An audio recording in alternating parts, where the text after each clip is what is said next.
So when I went into the theater to see this movie, I went in hoping for four things. By the way, it's weird to me that some people go in and say, well, I had no expectations for this movie.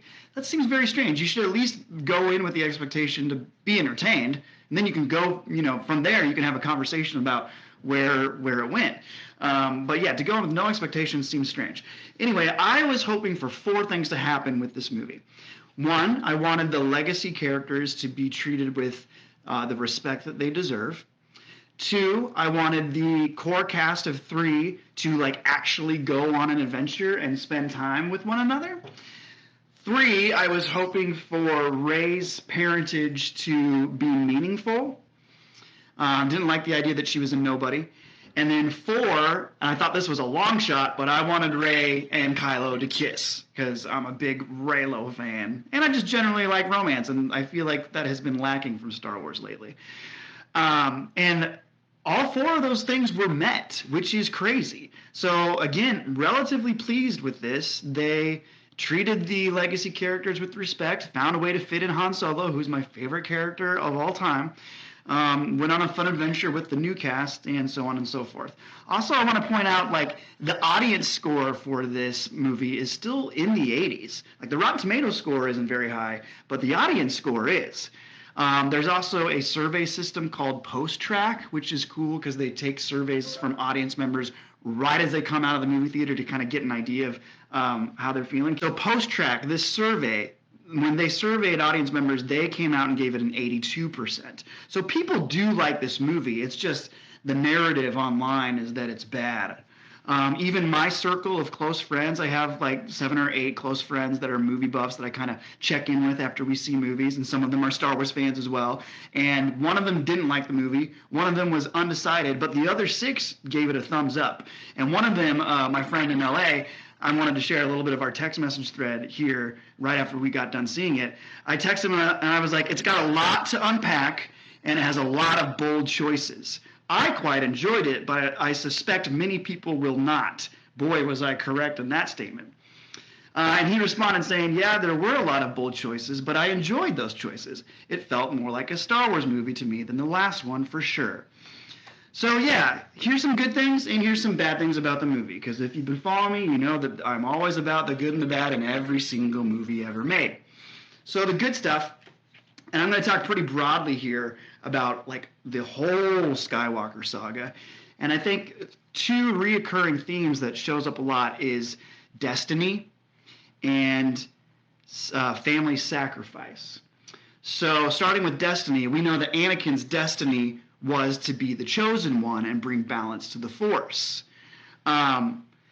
He kind of went a weird way about doing that, but he did do that. And then Luke's destiny was to reject his father's invitation to join the dark side and Empire, and then redeem his father back to the light. And now Rey's destiny was to reject the invitation from her forefather to join the dark side, and instead take upon herself the mantle of Skywalker in honor of her mentors, Leia and Luke Skywalker. So really, destiny is not something that is preordained for you, and you do have a choice on how you direct your destiny, and I think that is a cool aspect of all of Star Wars, but specifically with Rey's story, because I think there's something really relatable to being worried about following the sins of the father, right? So that's kind of why I like Rise of Skywalker. The other thing is sacrifice and relationships. So since day one, I've been talking about how relationships are everything when it comes to storytelling. And here we have this family sacrifice theme. Anakin wanted to save the life of his wife Padme. He wasn't able to do so, but later he did sacrifice his life for his son Luke. Luke then sacrificed his life for Leia. Leia, in this movie, sacrificed her life for her son Ben, and Ben sacrificed his life for Rey. And that's a cool concept that came to my mind when in my Star Wars community podcast arena, somebody had brought that up, and I was like, that is really awesome. So yeah, there's good stuff here, and I appreciate these common threads that are still working and weaving their ways through the Skywalker saga. So just a few minor issues with the film, and we'll get started here. It might be a small crowd. It's beautiful outside right now in Kansas City. Don't know what it's like where you all might be. But a few complaints would just be like the finale celebration seems like it has a lot of things that were just trying to please people. And I think they went a little bit too far. Like, I don't need to see Wicket the Ewok chilling out on Endor. I get that Warwick Davis is a really treasured actor within the Lucasfilm family, but it doesn't really make sense plot-wise to have him just show up. And then the Janna and Lando stuff where Janna's like, or Lando's like, hey, where you come from, kid? And Janna's like, I don't know. I don't know who my dad is. Are you my dad? He's like, well, let's find out. You know, that stuff is a little strange. So last thing that was a little weird for me was a lot of the Ochi stuff. I don't mind Palpatine coming back. I kind of love it. But I do have questions about Ochi, the Sith loyalist with the dagger. It's like he was tasked with killing Rey, but didn't find Rey. Like, he killed Rey's parents. Did he just give up on hunting down Rey because he knew that she was on Jakku? Hey, Will, no, we haven't started yet. I'm still rambling. Terry, good to see you, man. Yeah, I know you're not a fan of the movie so much either. But yeah, really, the Palpatine stuff doesn't bother me. Do have questions about Ochi. Like, if he knew where the Wayfinder was, why didn't he just keep it on his person? Because apparently he's a big into, like, collecting Sith artifacts, you know. But that's minor. I mean, that's if I'm being nitpicky, which is the favorite thing for everybody to do anyway. All right. 3, 2, 1, play. And I know there's a lag with Facebook Live, so regardless, I'm never quite timed up with you guys, which is a bummer, but whatever. Yeah, so while here's the Lucasfilm logo. I have no idea what volume this is on, so it could be wicked loud. Actually, we're doing okay. The working title for this movie, because you guys know how I always want to tell you about the working title, it was originally going to be Black Diamond, and I don't know if that was because, like, a Black Diamond ski slope, it was a really tough battle, so to speak, but they changed it to Trixie. So the working title for Episode 9 was Trixie because IX, the Roman numeral for 9, is in the word Trixie. Well, that was fun. So here we are, Episode 9, The Dead Speak. I love that first sentence. Dead Speak, exclamation point, Palpatine is back. And for those of you who don't know, or who aren't big Fortnite players, like this guy, I don't play Fortnite or know anything about it. But apparently this message that Palpatine broadcast was in fact broadcast on Fortnite? Pretty nutso. I'm already getting excited about this opening part with Kylo Ren showing up. It's been a while. I saw this movie 6 times in theaters and loved it every time. Loved it a little bit more each time I went, to be honest. But I haven't watched it since I bought it the other day. Because I've been so busy taking notes and thinking and researching and looking up trivia. I've also been working on another video and talking a lot today, so my voice is kind of shot. Cameron, you're not a Fortnite player either, huh? Anybody out there play Fortnite? No? All right, so as far as writing goes, too, JJ did bring on a fellow screenplay writer, Chris Terrio, for this film. Chris Terrio won an Oscar for Argo, but he also wrote Dawn of Justice. So I think the jury's still out for how good of a writer he is. Okay, so here we are on Mustafar. This is, in fact, Mustafar, although it looks very different. Apparently there's a big backstory to Mustafar, and it used to be kind of like a forest planet, I guess, until some sort of relic was manipulated by this Force user, and it disrupted the ecosystem of the planet. And that's when the volcanoes came up and made it into the lava fortress that Vader lived in. And now that that relic has been destroyed, Mustafar's turning back to its original self. So here we have Kylo finding the first Wayfinder. I love a good MacGuffin, y'all. Terry says he likes the opening. Yay! I'm happy to hear there are certain things that you like, Terry. Yeah, it's a cool little fight. He's just wailing on those guys. I think those guys were supposed to be some sort of cult that were like protecting the remains of the Vader castle. I kind of wish we could have seen more of the Vader castle itself, though. Like, the Foundation or something, or maybe like Kylo could have gone into the basement. But again, a big problem with this movie is there's not much time. You have to do so much, cover so much ground in this 2 hours and 20 minutes or whatever. And since Last Jedi didn't really set up a lot of this stuff, it made it difficult on JJ. I sympathize with JJ big time on what he had to deal with here. So now that we're on Exegol, look at the cinematography. I love the lighting and the sound design in this opening scene.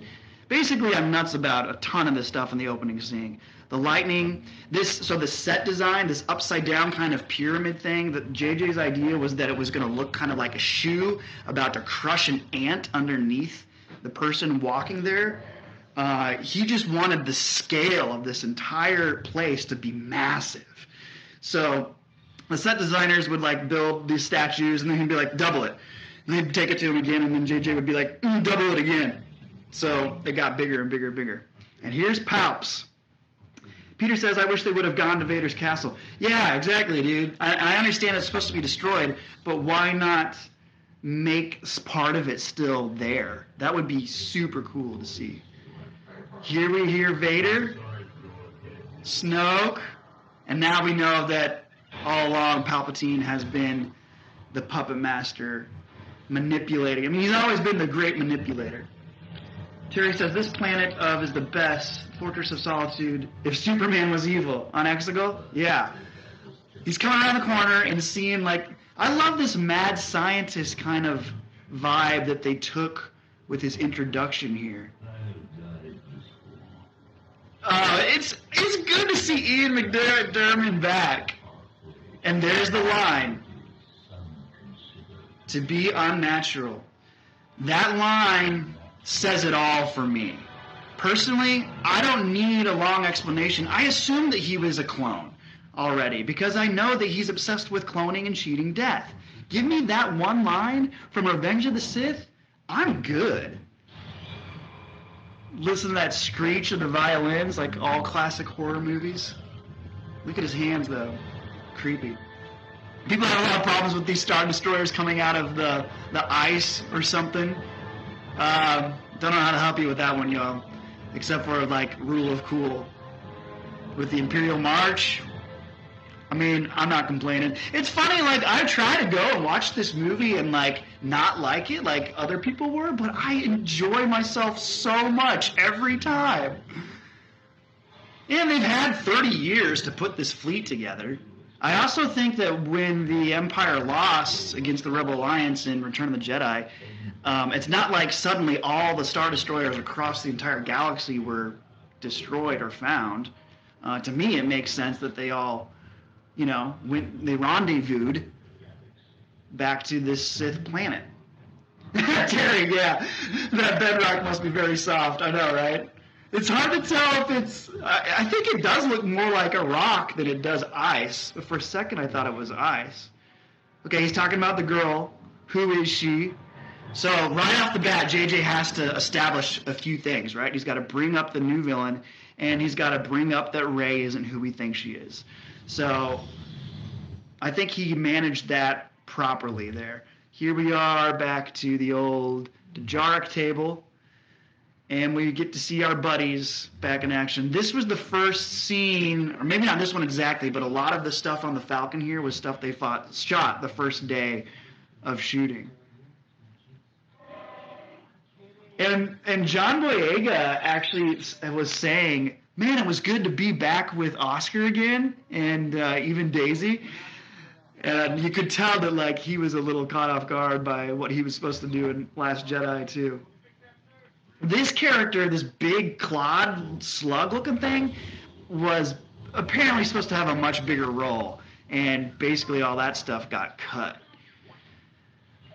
Here, when we see R2 right off the bat, I was like, sweet, we're going to see more of R2 throughout this movie, and then that didn't really happen. But we did get C-3PO, so I'm excited about that. So this character is voiced by Mark Hamill, just P.S. Bulio. He's such a good vocal actor, though. Voice actor. Can't tell at all. Terry says the Empire actually still had a huge armada after the war ended. Yeah. See, it's so good to see R2 back in action. He's one of the legacy characters that got the worst end of the deal here.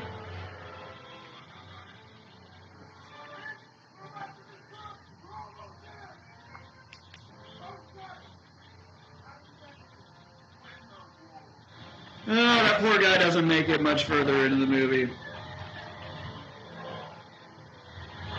But yeah, JJ said that line from the prequels was just like hanging there, waiting to be used for him to incorporate in this movie.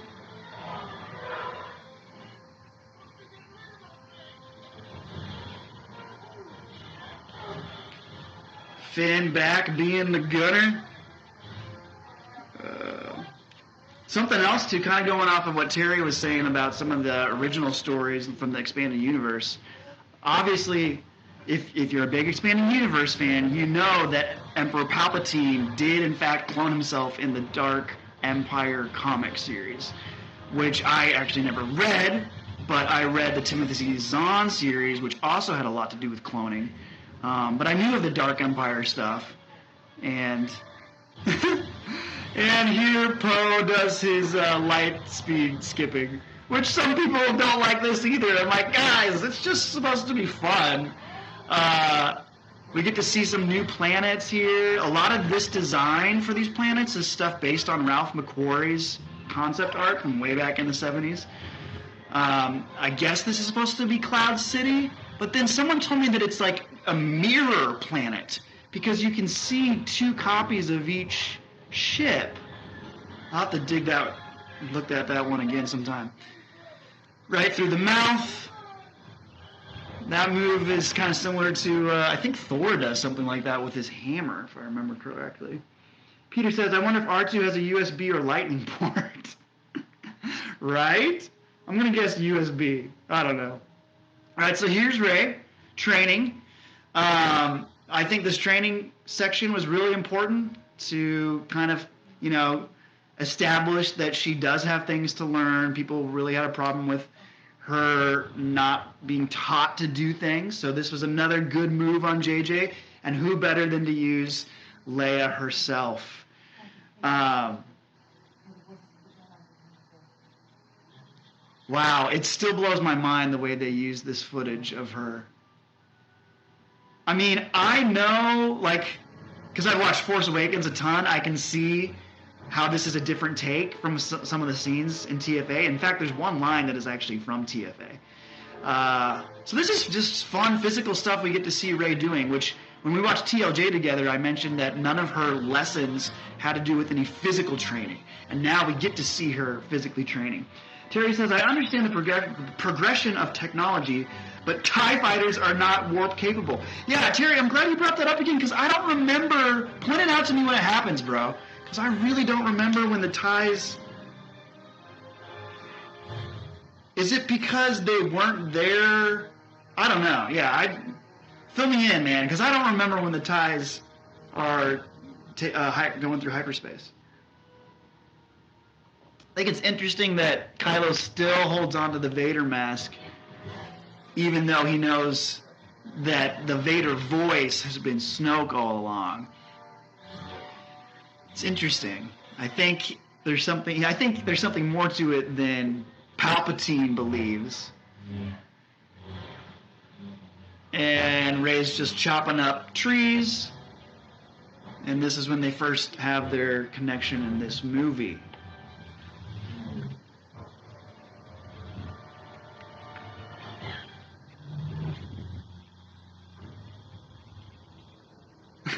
That poor little remote droid. Okay, so she's getting more flashes of all kinds of stuff. We get Sith Rey in there for a hot second. See, and this is interesting because not only is it a vision of Rey's life, but it's a vision of Kylo's life. And I'll talk more about that scene with Han later, but Adam Driver has a lot of interesting things to say about the stuff Kylo has been wrestling with the last few years. Terry says the TIEs chasing the Falcon. Oh, I get what you're saying now, dude. During the lightspeed skipping, they are with him the whole time. You're right. You're right. Ooh, I gotta think about that. That's pretty weird.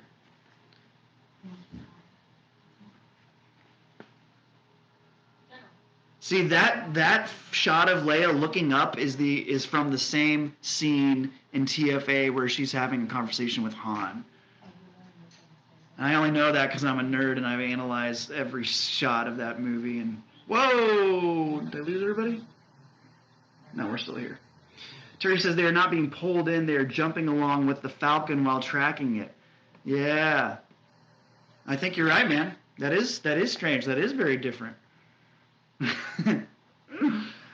I guess understands progression of technology. So you understand progression of technology, but you don't ever want the TIE fighters to be warp capable. Is that correct? I love this scene when they get back. Right off the bat, we start getting these main three characters to have a deeper, more meaningful relationship. We get some witty banter between Poe and Rey. It's very reminiscent to Han and Leia. Poe looks great. I love his swashbuckling costume design, the necklace underneath that open shirt. It's all good. It's all good. I like Finn's super blue, royal blue pants and his vest. I just really get the sense that each actor is kind of bringing themselves to the role here in this scene. There's some humor here that we haven't seen in a very long time.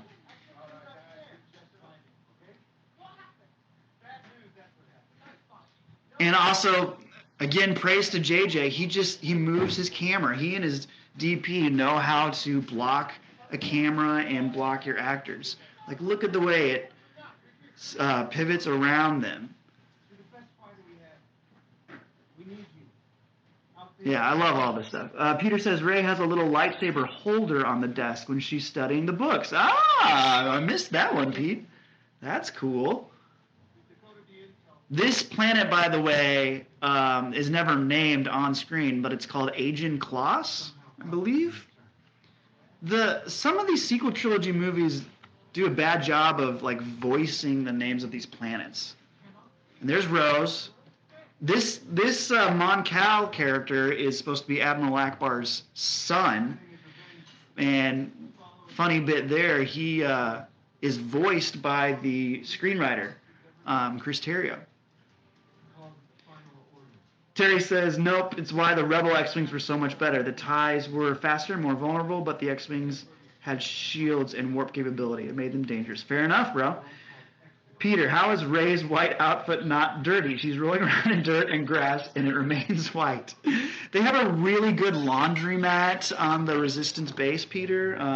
Yeah, it's in a graphic novel. You'll have to read about the laundromat. Charlie from Lost. Yeah, so there's funny stories about Dominic Monaghan, and apparently he won a bet with JJ, and that's how he got the role in the movie. They bet on the World Cup, I think, and that's how he got in the movie. And he always, speaking of wanting to hear names of stuff on screen, he kept on trying to push to get his character name written into the script. I guess his character's name is Beaumont. And he was like, kept on like saying, bring up Beaumont, bring up Beaumont. All right, so Rey has been reading through the Jedi text, or trying. She says that she can't read at all, which is another complaint that people said that she can understand every language. So apparently she can't read some language. And later in the movie, she does not understand Babu Frick, but Babu Frick's speech pattern is ridiculous. But I love that character. He is my favorite.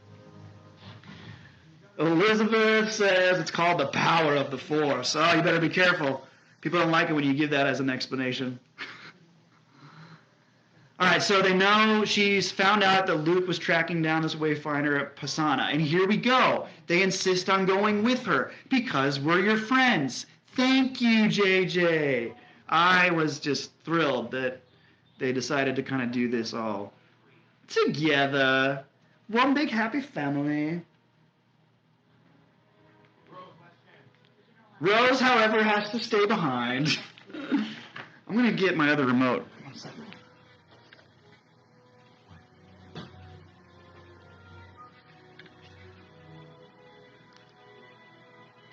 Okay.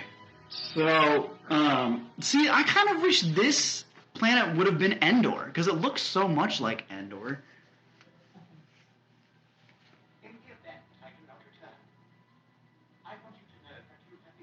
3PO, just take your friend with you. Terry says, because she's magic and can do everything better than everyone, Peter. So powerful, even dirt can't touch her. What a nitpicky thing, y'all. Because there's no dirt. I'm pretty sure I did see some dirt on her costume. I mean, it does get dirty at some point in this movie. I like the white. I do like the idea, Terry, you had mentioned this to me a while ago, to maybe put her in all black.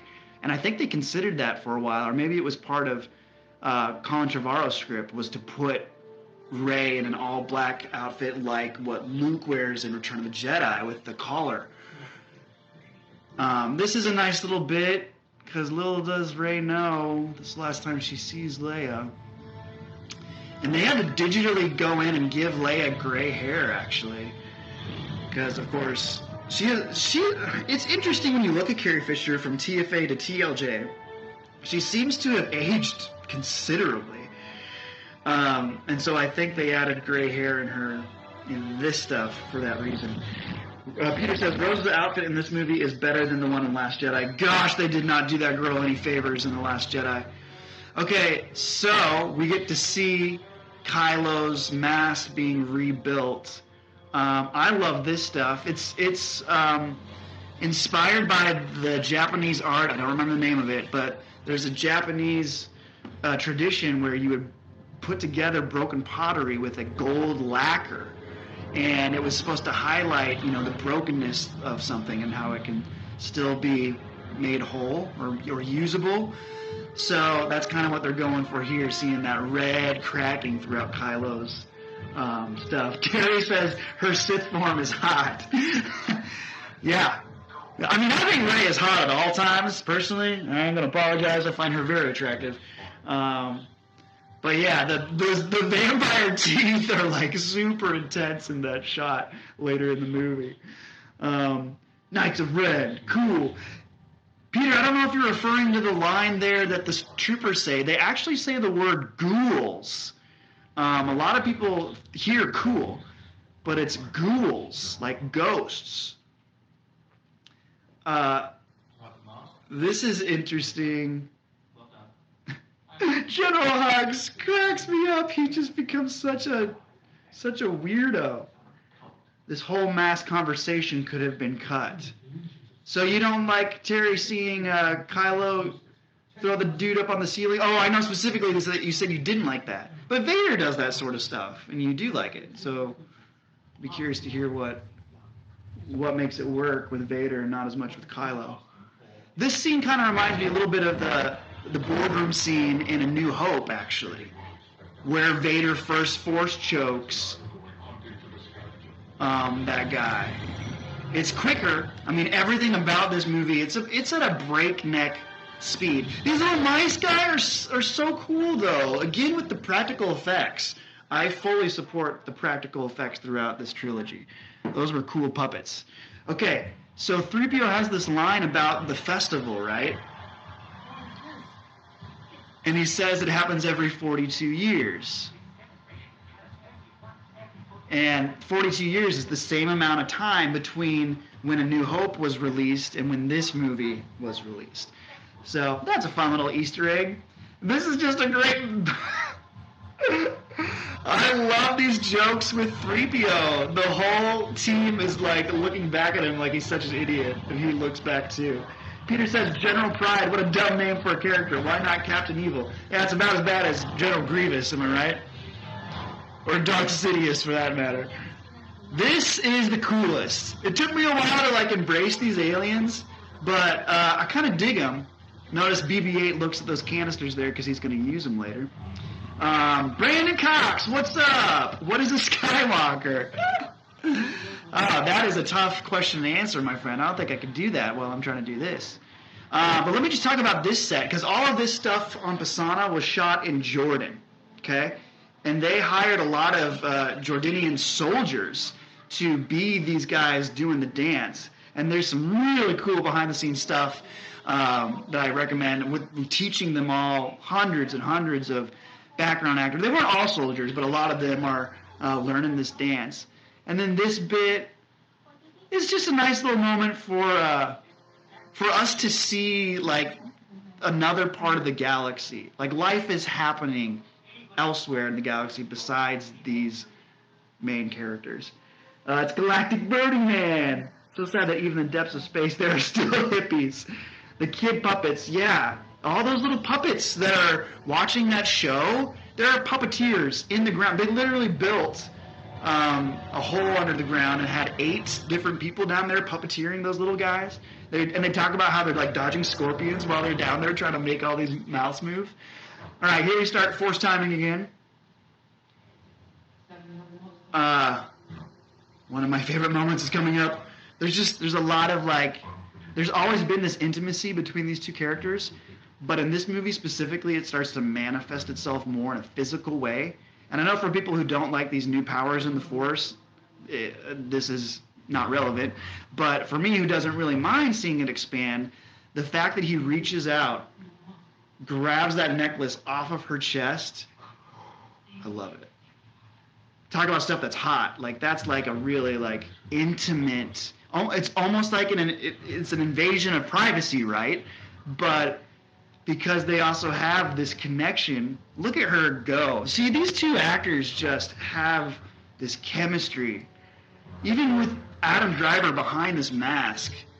I also appreciate that with all of these force timing sessions, both actors were on set helping the other one work through their dialogue. Oh man, when that moment happened for the first time, blew my mind. See, that sort of stuff I love because it's fresh, it's new, it's interesting, and it makes you catch your breath for a hot second.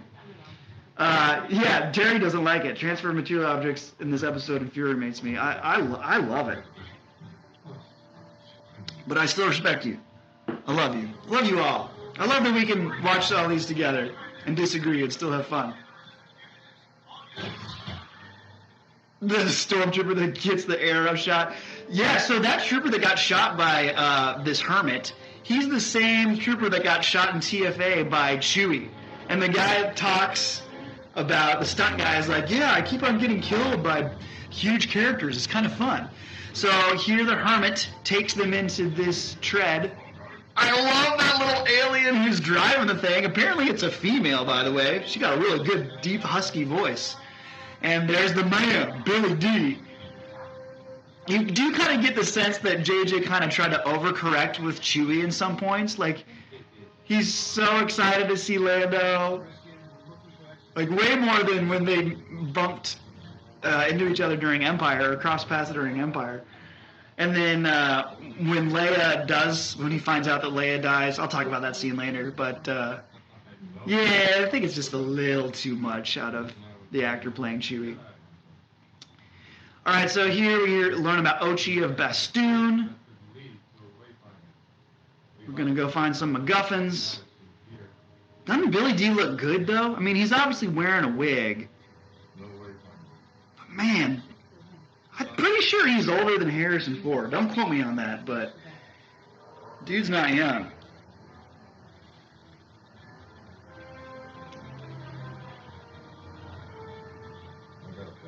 And he gets the bad feeling about this line.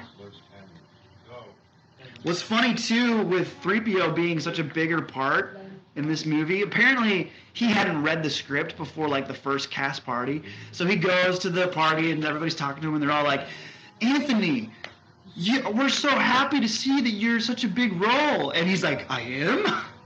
He hadn't even read it.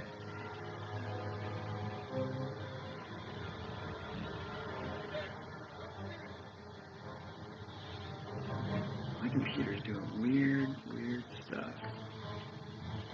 Alright, so here's Poe, what's it called? Oh my gosh, when you start up a car. I cannot think right now. Hot rod, no! Oh, someone please help me. My big time brain fart. So, okay, yeah, these skimmers are pretty dope. They rehearsed all this stuff on these before they flew them out to Jordan. So these little ones that the troopers on are basically snowmobiles.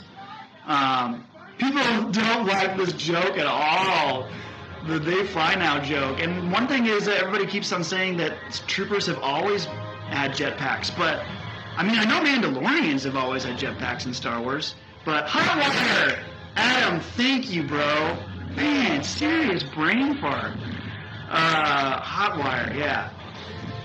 Remember, use those poor aliens. You jacked their rides. Not so holy now, are we? You're such a Empire sympathizer, Terry. I love it. Love it. So yeah, I appreciate that they transported all of these stunt skimmers and stuff to Jordan, because even though a good chunk of this is still shot in front of green screen in Jordan, they wanted to do it outside under that natural light, which takes a lot of effort, but I personally think it helps a lot with the aesthetic to do it in the same environment as the rest of the stuff. Peter says they had jetpacks in the video games, but not in the movies. The troopers did. Okay. I never had known that, but again, I don't play the video game, so it's less of an issue for me. I don't know, maybe Poe never saw them, maybe they weren't used in his division back when he was FN 2187. See, this is just a nice bit where we get to see our heroes working together for a common goal, any opportunity where they can bond and have shared experiences. And there's Ochi's ship. The infamous snowmobile Batmobile speeder bike. Yes. Terry says always since the Clone Wars. Okay, but when, bro? I really don't. Maybe in the video games, because I haven't played the video games, but I do not remember in any of the prequels or any of the Clone Wars episodes troopers having jetpacks. I'm more than willing to be proven wrong on this, y'all. Trust me. I still have yet to be shown where that's the case. Okay, so this quicksand stuff, this was created, again, they built this on location, dug out however many, I mean, I think they used probably 6 to 8 cargo containers, those metal cargo containers, put them underneath the ground, and then the actors were able to basically get on an elevator and sink down into this sand. The sand, by the way, is actually black beans, so that's fun. Terry says, and that's why skimmers are better than snowmobile things. Oh, yeah, I get what you're saying. Terry, you don't like that it's on the wheels, right? Like the Jawas do with their sandcrawler. Greg Gumber, what is this guy doing here? Not a fan of Snap Wexley. I can't help but see him as Matt from Heroes, if there's any Heroes fans out there. I love that show, well, the first season of that show, but not Greg Gumberg in that show. Terry says expanded universe, but expanded universe has now been non-canon. Peter, can you talk about Finn's teasing of revealing of his feelings for Rey? Yeah, sure, I'll talk about that real quick. Finn says, I never told you, ... A lot of people don't like that we weren't given that answer in the movie. I personally love that we aren't given that answer because it gives us as an audience the opportunity to create different possibilities. I like this joke here where Oscar turns on the flashlight. It's funny. Come on, have a sense of humor, y'all. But me personally, I like the idea that Finn was going to be like, hey, I've been in love with you this whole time. But JJ has said that his intentions were that he was going to reveal his Force sensitivity to Rey. Hey, if it's not in the movie, though, I can do whatever I want up in my headcanon, right? Adam says, that's crazy. I'm eating black beans right now. What? Mind blown, Adam. That's hilarious. Okay, so we're in these tunnels. We find what looks like was an old automobile of some kind with the Sith crest thing on it. 3PO brings up the Sith loyalists. Oh, I totally missed the joke about that 3PO says, the best joke in the whole movie, where he's like, no one asked about me, but I'm here and I'm okay. It's a good one. Glad Anthony Daniels got some stuff to do. So we found Ochi's skull.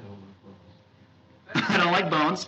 There's another, Oscar Isaac is similar to Harrison Ford sometimes. Let's not get carried away. But I'm just reminded of Indiana Jones not liking snakes. All right, so here's the dagger that a lot of people have issue with, which I get. I think it's kind of cool looking, though. And I'll talk more about it once we get to the Endor planet. But yeah, it lines up. The way that it works when she gets there, I'll point it out, but it lines up with the skyline of the Death Star. So it was obviously created after the Death Star had crashed on the moon.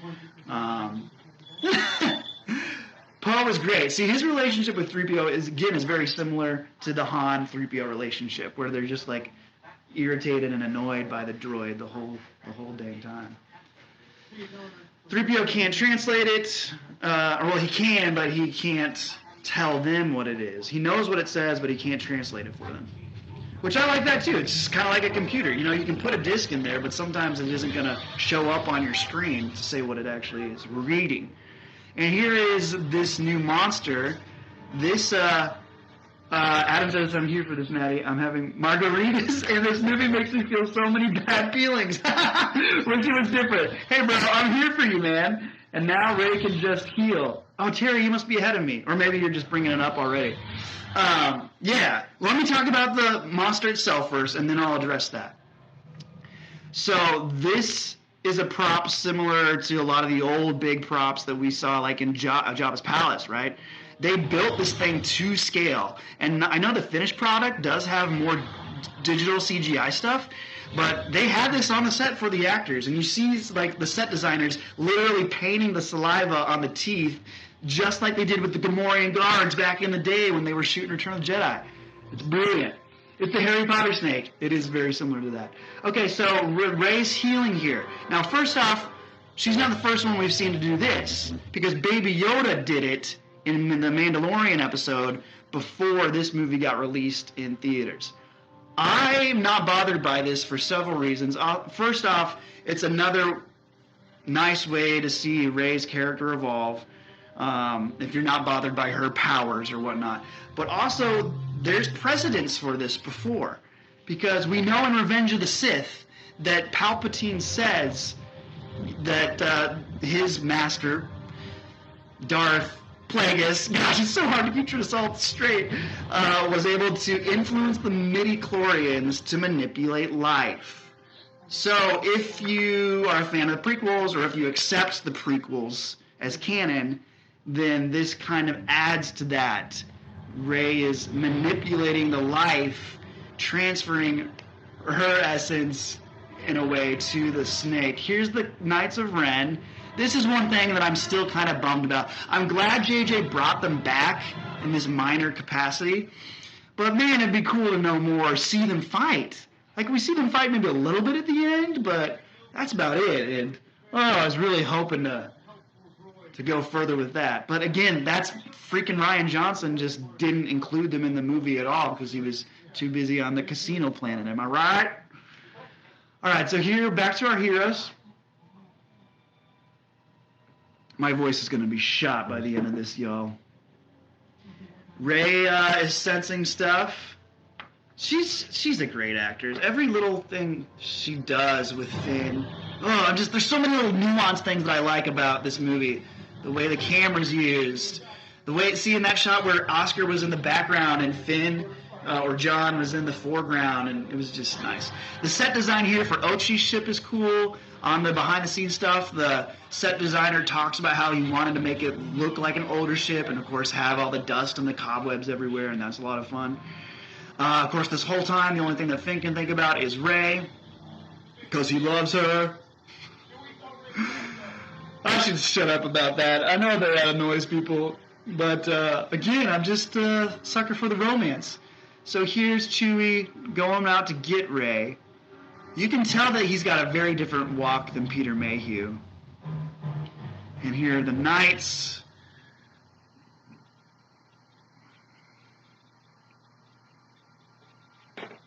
What a beautiful location. Gosh, I'm just so glad they decided to do stuff on location as opposed to the prequel way.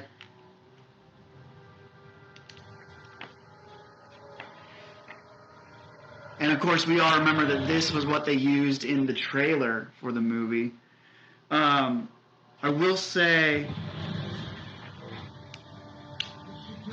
the stunt work that they have Daisy do here on wires, and it's mostly her. She doesn't do all of her own stunts, but she does some. But the wire work here as she's jumping up to cut. Notice there's 2 shuttles there, by the way. A lot of people didn't catch that the first time when we find out that Chewie was on the other shuttle. They're like, wait, there were 2 shuttles? You can clearly see them in that shot. Now they're taking Chewie. Finn's freaking out. But yeah, I get that this Force Leaps reads a little goofy, but man, when you watch the behind the scenes stuff and you see her being pulled up on wires, it's pretty cool. There's a lot of cool stunts going on. And they had a new stunt coordinator for this movie, and she's a riot. This was a weird continuity moment or pacing moment. I'm assuming, Adam, that you're talking about when Chewie goes down to find. It's a little tough to track, to be like, okay, why did Chewie go in the right direction? I'm kind of assuming that's what you're referring to.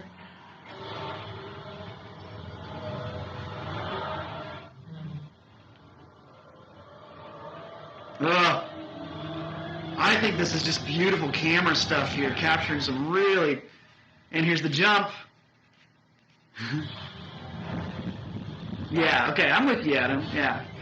Terry, you like this part? Awesome. Cool. Cool. People are like, how did Kylo survive that? Well, that's a fair point. Yeah, that's a fair point. I'll give you all that one. I love this moment, though, here, because I just totally buy how invested the actors are in all of this. When John goes out and is like, Rey, save our friend. See, this is where the friendships are really cooking, really firing all cylinders. I think Rey is beautiful in this shot here. Somehow Kylo survives. He must have put himself around some sort of force bubble. Joe McLean asks, oh, there's a lot of stuff. Your thoughts on the overall course correction of Rian Johnson's sequel? Yeah, man, I support it. Didn't like a lot of the Rian Johnson stuff, and before I saw Rise of Skywalker, I was basically like, let's fix some of it. I had made the plan that that's where I would go if I was writing the script. I would fix some stuff. This part I love when the Force lightning comes out of her fingertips, because as we know, Force lightning is a Sith practice that is tapping into the dark side. And then when it blows up and she thinks her friend is on it, again, this is an emotional journey for her. A huge milestone in this story is operating under the assumption that she killed one of her best friends. And Finn, too, has that emotional reaction. So, really, it's clipping here. Sorry, I'll try to get some more of your stuff here. Peter says, at this point, do you need a computer to tell you there's a problem with your ship? Oh, you mean you're talking about Kylo's tie? Yeah. Joe, yeah, you're with me. Terry says, and somehow you can force hold a transport mid-flight. Yeah, I know you have problems with that, Terry. When it was so hard to even lift a ship from a swamp. Yeah, I don't know. I guess I just buy that to be easier for. She doesn't move it so much as stop it. I don't know. This is a nice little character moment, a quiet scene between Rey and Finn. Daisy's given another chance to just showcase her acting chops. Joe says my jaw dropped at that part. The lightning stuff, I know that it comes out of nowhere, and you're like, whoa, this is legit. And it's kind of a foreshadow of who she is. Now she's talking about how she's seen herself on the Sith throne. It's very different seeing it now that we know. I mean, we know that she's Palpatine's granddaughter. But when you're seeing it the first time, it's like, whoa, why is she using Force lightning? Why is all this stuff happening? All right, so the Falcon has been captured, taken to the destroyer. General Pride, the great Richard E. Grant. He is hilarious. All the behind-the-scenes stuff that he has is so funny. He talks about like what it was like to be on set and how he couldn't help but go over and push all the buttons because even though he knew that it was all fake and a lot of buttons didn't even work, he's just like, I'm a kid in the candy store. I want to push stuff. So this is interesting that they revealed Chewie was alive at this point. Part of me, I'm mixed about it, guys. Part of me was like, thank you, because I did not want Chewie to die. I mean, I remember these feelings as I sat in the theater the first time, and I was like so pissed because, again, legacy characters are important to me. So I'm glad in some ways that they revealed to the audience that he's not dead. On the other hand, it might have been better from a storytelling standpoint to have Rey's discovery on Kijimi that he's alive also be our discovery that he's alive. Someone was talking about that online the other day. I was like, yeah, that might have been cool. But again, I don't think I would have liked the movie from the point that we thought Chewie was dead to the point that it was confirmed that he was actually alive by Rey. And that's a much longer time gap than what we're dealing with now.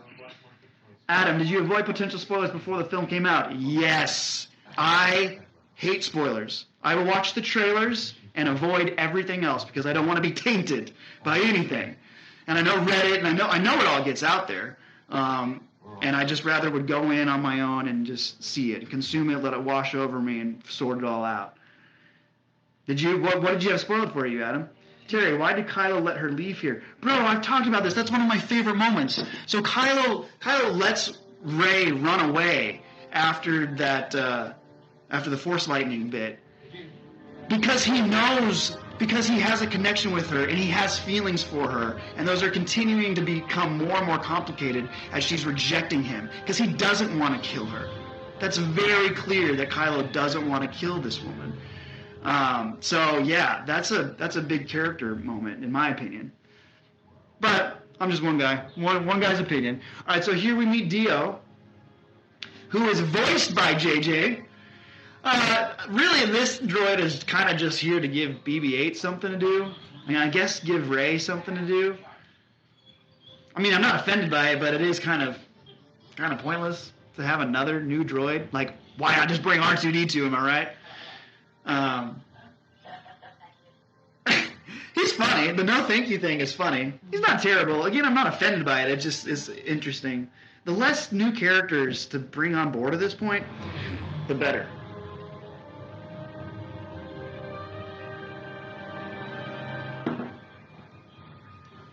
Kijimi. Yeah, just one more thing, Terry. You don't have to kill her. Just force hold her.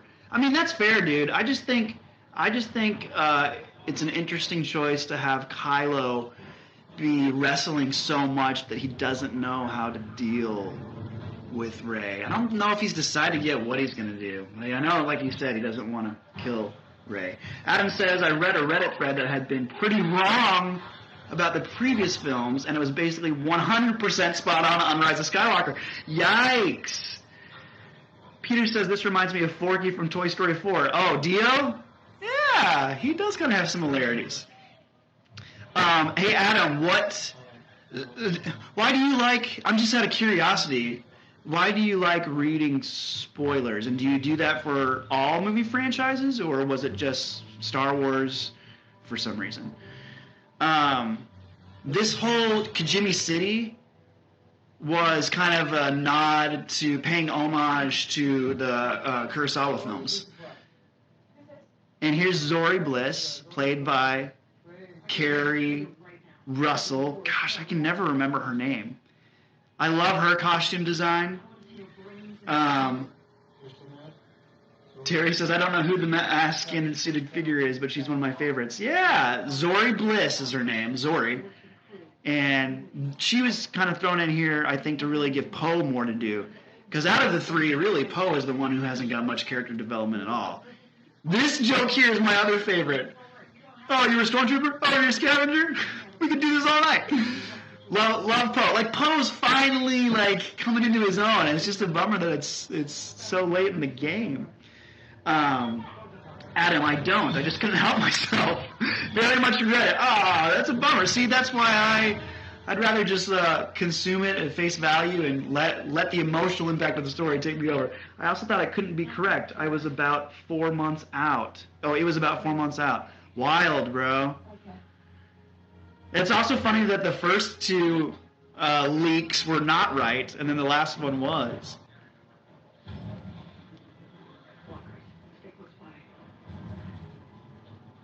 Zori Bliss. Okay, so she's gonna take them to the smuggler stuff, and we're gonna see the John Williams cameo coming up, right?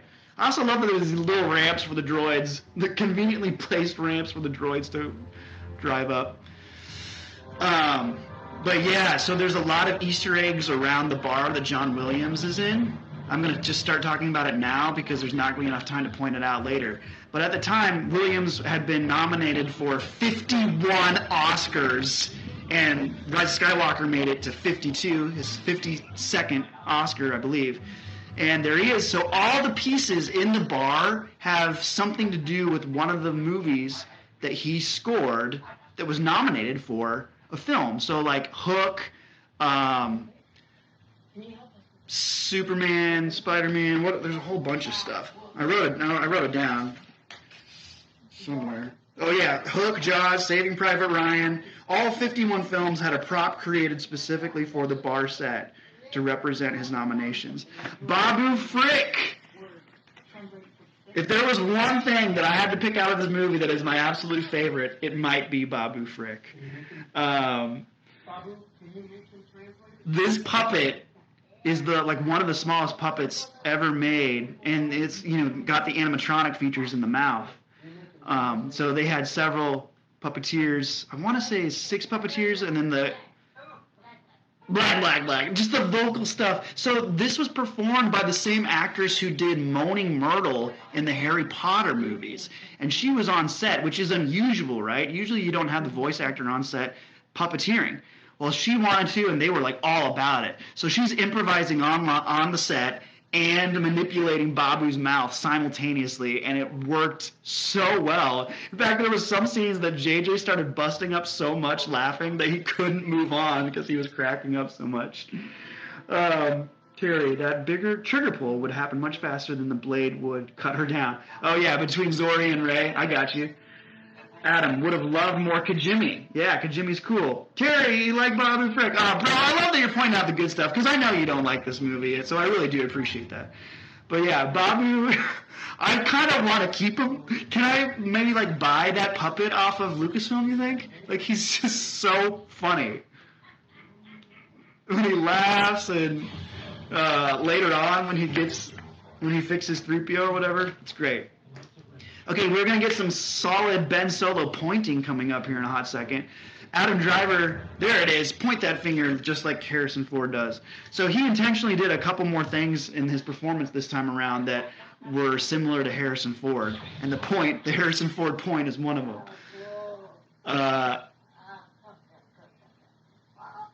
Rey is like, oh no, 3PO, my friend.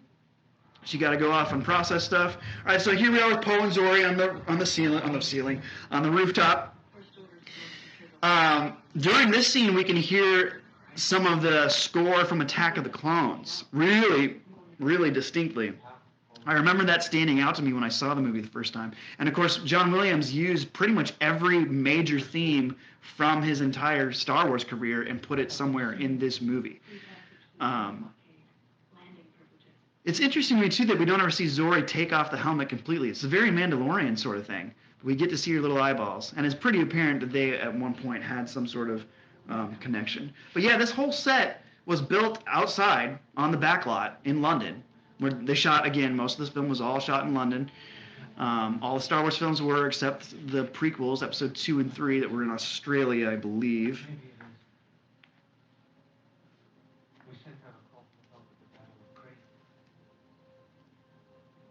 I'm trying to remember in Attack of the Clones when this theme shows up. Oh, I think it's when Anakin goes to... Oh, it's when he's hearing about his mother's death. That's what it is. So, yeah, this theme here musically is the same music that is when he goes to the Lars homestead in Episode 2, and Klieg Lars is like, I don't want to give up hope, but she's been gone 6 months or whatever. She's dead. Terry says, this is such a sad scene. Go with her, Poe. Don't find a girl like that every day. Right? Yeah, I think that scene does a lot in a very short amount of time, which is all JJ had to work with for poor Poe Dameron. Not much time. Squeaky wheel. Dio now no longer has a squeaky wheel.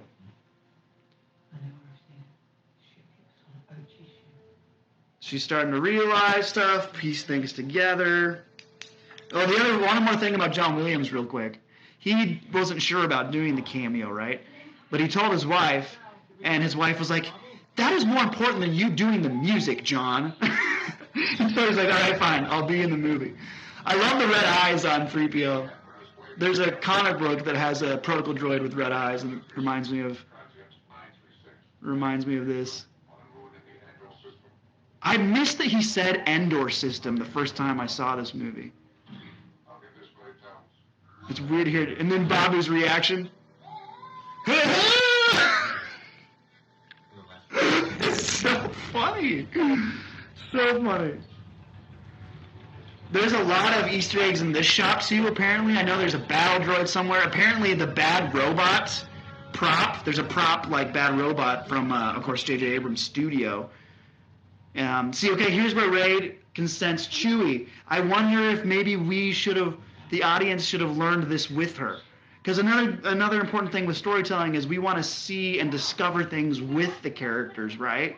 So I'm kind of torn on that. I feel like maybe they should have gone with that choice.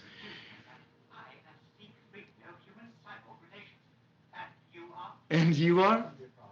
That's going to be a problem. And then when Bobby Frick introduces himself, it's gold. Oh, that puppet can do no wrong. Alright, so they've traced them to Kijimi. More great comedy with 3PO. Love it, love it, love it. By the way, Mark Hamill was a big fan of visiting the creature shop, and he had done that all through the original trilogy. But there's a lot of good footage of him going on to the creature shop during this movie too, and just looking at all the creatures and monsters and can I kiss you? Go. See, JJ does a lot with a little bit of time between Poe and Zori, because that's all you get, my friend. Also, John Williams loves Daisy Ridley. I guess he and I have that in common. So he gave her this really cute gift on the last day, and it was a copy of his original, I'm assuming, handwritten score for the Rey theme, and it's cute. Daisy's just crying. So Zori Bliss is the best ex-girlfriend of all time, gives our heroes access to fly up to the Star Destroyer, and this feels classic Star Wars to me. They're just shooting their way out into the hangar. Let's see. Terry says, so you can tell he's on that destroyer, but not that he wasn't on that transport. Plot hole! See, here's the thing that I bring up, though. With the Force, are people able to sense everything at every time? Do they know where every person is at every moment in their entire life? At some point, there's got to be a limit to when you can and can't sense stuff, right? This part is funny, but I am a little irritated by how casual the conversation is. Some of the dialogue. This camera work is amazing, by the way. Again, JJ knows how to block. As our three heroes, go through all these hallways. I mean, unless you know to look for it, I can't express to you guys how much time it takes to develop a shot like that. It's no easy feat. Whereas, I've complained to you all about the prequels and how a lot of it's very stagnant, it's very wide shots, people just standing, just sitting, no movement, not very interesting. Here, we're tracking these heroes as they're running around. No, it's Ripples, baby. Oh, about the Force. I got you. Yeah, it's interesting to think about. I don't know. I try not to think about it too much or allow it to be explained too much with the Force, but to me it stands to reason that sometimes you're going to sense stuff and sometimes you're not. Terry, once again, where are the security cameras? Right? The Empire needs to invest more credits into security cameras. They could have solved. You think they would have learned their lesson back when Death Star 1 got blowed up, or when Princess Leia escaped Death Star 1? But no. That's hilarious, Terry. I love that. Again, more great camera stuff. Troopers falling on the floor while our heroes are running towards camera. All the while, this camera's on a gimbal or some sort of cart that's tracking and following this action. Ugh, I love it. I love it. It's not plot related necessarily, although I think you can do storytelling within action scenes, and I think this does that effectively. We see Poe get hurt. Blatant stormtrooper murder. Rude, right, Terry? Let's have a moment of silence for our fallen stormtroopers. Thank you. Chewie and his little growl. It's that little purr that Chewie adds in at the end there is a little funny. All right, so Rey sneaking into his bedroom quarters. Again, this is helping with my theory that they're lovers. I'm sorry, I'm just being ridiculous at this point. Yeah, I forgot to mention that. So Oscar actually talks quite a bit, not quite a bit, but he mentions in the behind-the-scenes stuff that it was really nice to have a scene with Kerry Russell because Poe hasn't had a lot of those types of connections. Okay, so here I do have a gripe. For all of you people who don't like this movie, you'll appreciate that I have a problem with some of the stuff here in this scene. And it's not the Force vision stuff, it's when they start fighting. Because they start seeing each other, right? But she's clearly holding the blade. Why doesn't Kylo realize that if she's holding the dagger, that she's on the ship? Instead, he doesn't put it together until the Vader mask falls apart or something like that. Terry. Adam says JJ's a very gifted at composition. I assume you meant JJ. I bet he storyboards the crap out of his projects. Yeah, I don't know. I think he's partnered with the same DP for a while now, so look at this acting. I love her. Like, listen, I've had a lot of conversations about the whole Mary Sue stuff, and I'm willing to concede that she has some Mary Sue tendencies. But that doesn't mean that she doesn't have an emotional journey. Like, especially with a performance like what Daisy gives, like, there's certainly ample opportunity for us to connect to this character. She's given it her all. I'll get more of that later. I want to read what you guys say here, too. Terry, no one of the rebels won. They die quicker than the Terry Bronson, I love you so much. So yeah, this is a cool fight, like, as far as choreography is concerned, but it just does bug me that she's got her hand on that dagger the whole dang time. Disseminate them. Richard E. Grant, you can tell he's just having a blast. Yeah, JJ. No, I got you, Adam. I knew you were talking about JJ. Yeah, he probably does storyboard like crazy. I don't think JJ sleeps very much. Of course, the amount of stress that you would be under with one of these movies, I don't think I could sleep. I would be up all night thinking about, okay, how can I not piss everybody off? Oh, gosh. All right, so they're talking about her parents. We get to see more of her parents getting stabbed on the ship.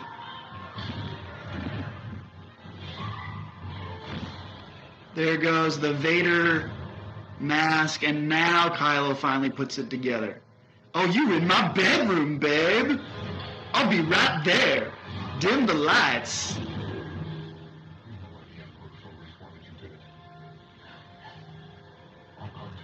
I'll come tell you, and then I'll do some more. Terry, they must look like crazy people to anyone watching them. That's so true. Oh, there's another Kylo Ren point. Yeah, there's some other stuff. He does like a shrug later in the movie that's similar to the Han Solo shrug in Return of the Jedi. And then the shooting without looking thing happens at some point at the end, I think, too, which is something Han Solo does in Force Awakens, actually. More humor, more banter between our heroes. I'm always going to support witty banter between our heroes. I wondered how they were going to get out of this, And then I was like, oh, that makes sense. And then when Poe's like, I knew it.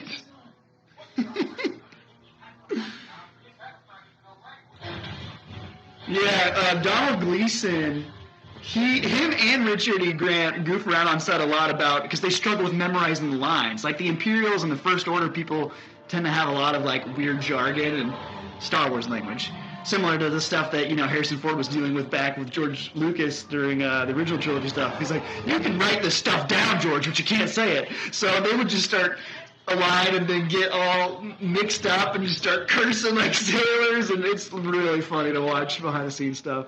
There's the shot of the beautiful Millennium Falcon. A lot of this stuff reminds me of A New Hope. I like that Finn blasts him in the leg instead of the shoulder. I think at this point all of us were pretty much ready to see Hux go, am I right? Terry, 5 guards, rebels afoot, and you left 5 guards? Oh, I missed that. Okay, so this big scene coming up is when we see, we get the big reveal. By the way, Alec Guinness's granddaughter plays an Imperial officer, or a First Order officer in here, which I thought was cool. Sally Guinness. Why did you want to kill the child? Tell me. Because he saw what you would become. Daisy says, too, in the behind-the-scenes stuff, how her work with Adam was always really emotional. And especially later, when they have their lightsaber duel on the Endor planet, that was a super emotional day for the two of them. You are Palpatine. See, I just can't help but go back to my initial reaction and being like, what? And for poor Adam, if you're still watching, bro, if you already knew that, man, I feel for you. Okay, Force Dyad. Let me just talk about that real quick, because apparently that, too, goes back to the old Joseph Campbell mythology sort of stuff. No, it's not true. It's impossible. So I had to look that up, because I was like, is that really a Joseph Campbell thing? Apparently, Joseph Campbell does talk about the dyad, or he references it once in one of his books, and it refers to a marriage relationship that's part of an ancient Hindu mythology. However, Campbell does talk about it again in his documentary called The Power of Myth, describing it as a human soul split into 2 pieces, one imprinted female, the other male, and the 2 pieces spend their lives searching for the missing half of their dyad. Also, the Greek philosopher Plato addresses the concept of a dyad as well. So, yeah, I know some people didn't like the dyad thing, but apparently it's a thing. Here we see her pull our best Superman move and float over to the Millennium Falcon ramp. Peter says, I wish Rey could have fallen off the edge like Luke in Empire Strikes Back. Yeah. Yeah, that might have been cool. And then the Millennium Falcon picked her up somehow.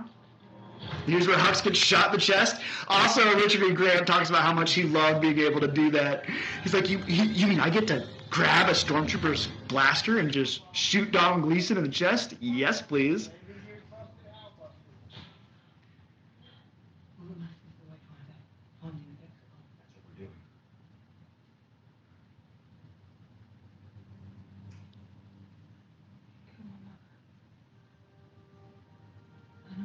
See, if Finn is force sensitive,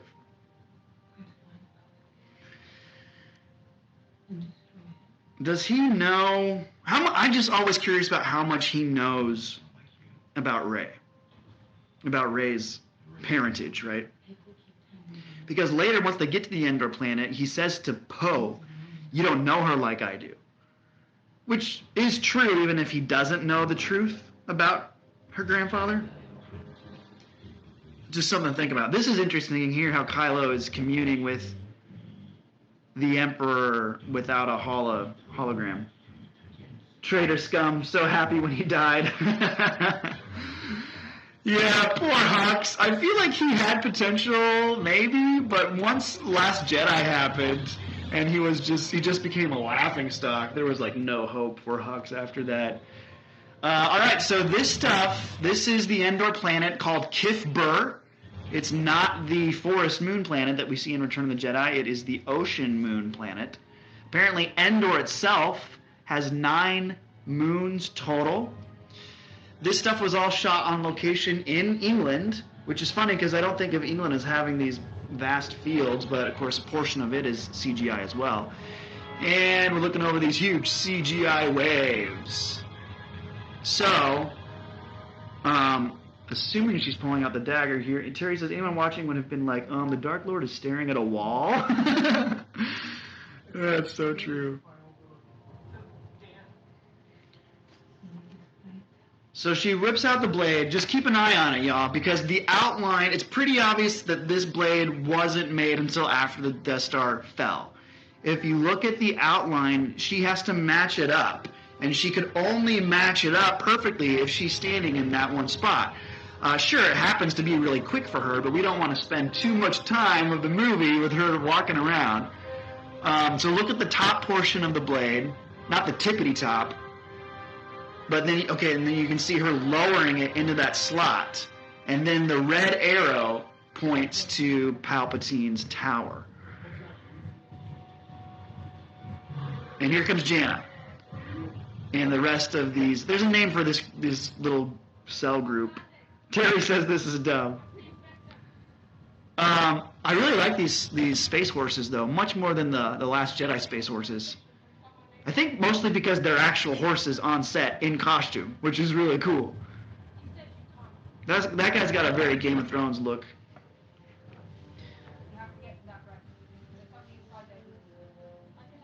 Apparently there were like so many flies on set this day.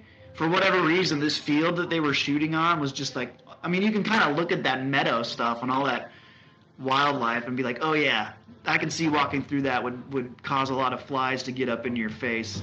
So they kept on like batting. I love that shot though where the horse is. That's just a beautiful shot of the horse running towards the Falcon there.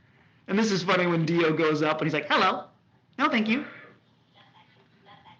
Terry, you just happen to be standing in the perfect spot. Plot hole. That's not a plot hole, bro. It took her, I mean, I'll admit that it was pretty quick. But again, we don't want to drag the story down with her spending minutes of walking around. And she did have to take a second or two to line it up. The Force ruled it. Oh, careful, Peter. People hate it when you say that. All right, so here we find out about Janna and how she also was once a member of the First Order. I really don't have strong feelings about that one way or another. I mean, the good thing about this scene, I guess, is that it gives Finn a little more of a chance to have some depth. Because he's like, I didn't really believe that this was a big deal to begin with, which is true. You know, 2 movies ago, he was just a coward and wanted to run away, and he didn't really believe in the Force. But now that, you know, he's experienced all that he has with Han and Rey, and his own sorting through Force abilities, he's a true believer. And John does an admirable job here. Perfectly adequate stuff. Terry says, hey, look, Finn made a friend. They're totally hooking up later. See, a lot of people thought there was a romantic thing between the two of them here, and I didn't actually pick up on that the first time. And I don't know if I'm picking up now just because I've been told that it's there, or if it really is there. I'd be curious to hear what you guys think. Did you sense some romantic chemistry between Finn and Janna? Janna is so close to the name Jaina from the EU. Jaina Solo was Han and Leia's daughter. So half the time when I say Janna's name, I want to say Jaina.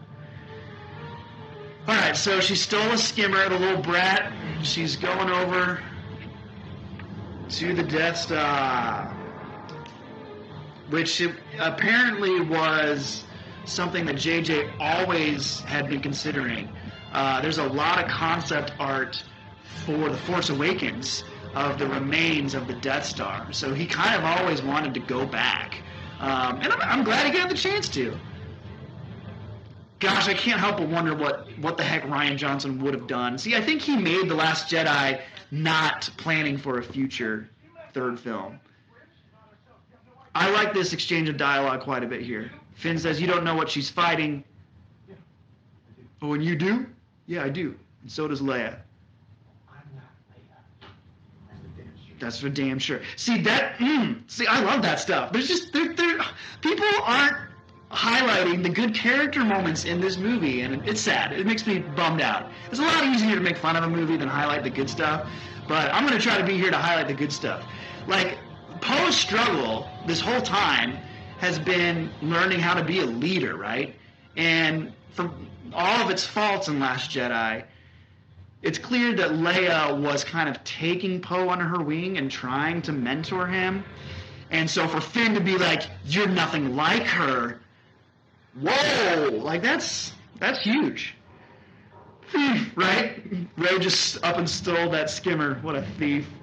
Poor Poe, he's doing the best he can. I know. I think I really like a lot of little character stuff throughout this whole movie. He doesn't get it. Like, he's not close to Rey. They're friends, but he doesn't have a connection with her the way that Finn does. All right, so we get to see her climbing around. This is very similar to the stuff we saw her do in Force Awakens when we first met the character. So that's kind of like a full circle bit. That's a little fun. A lot of the sound design that was done here is stuff, because JJ told his sound designer, he's like, "I want it to sound like a haunted house." So get a lot of creaks and stuff. So they went to like this makeshift building that was built out of big shipping cartons again. And it was a windy day, and so the wind was just blowing through all these metal walls, and they just like recorded everything like crazy. Here we get to hear a little bit of the stuff from the Return of the Jedi throne room. Oh, and I just love revisiting old sets from the OT. We get to see his throne. We get to hear that music that we all know so well from Return of the Jedi. Oh, chills. I love this stuff. Terry, Stormtrooper locker room, random suit pieces everywhere for some reason, right? Where are the bodies? There's just a bunch of loose helmets. All right, so here's the Imperial Vault, I guess. And some good camera work here. Just the overall composition of some of these shots is really, really pretty.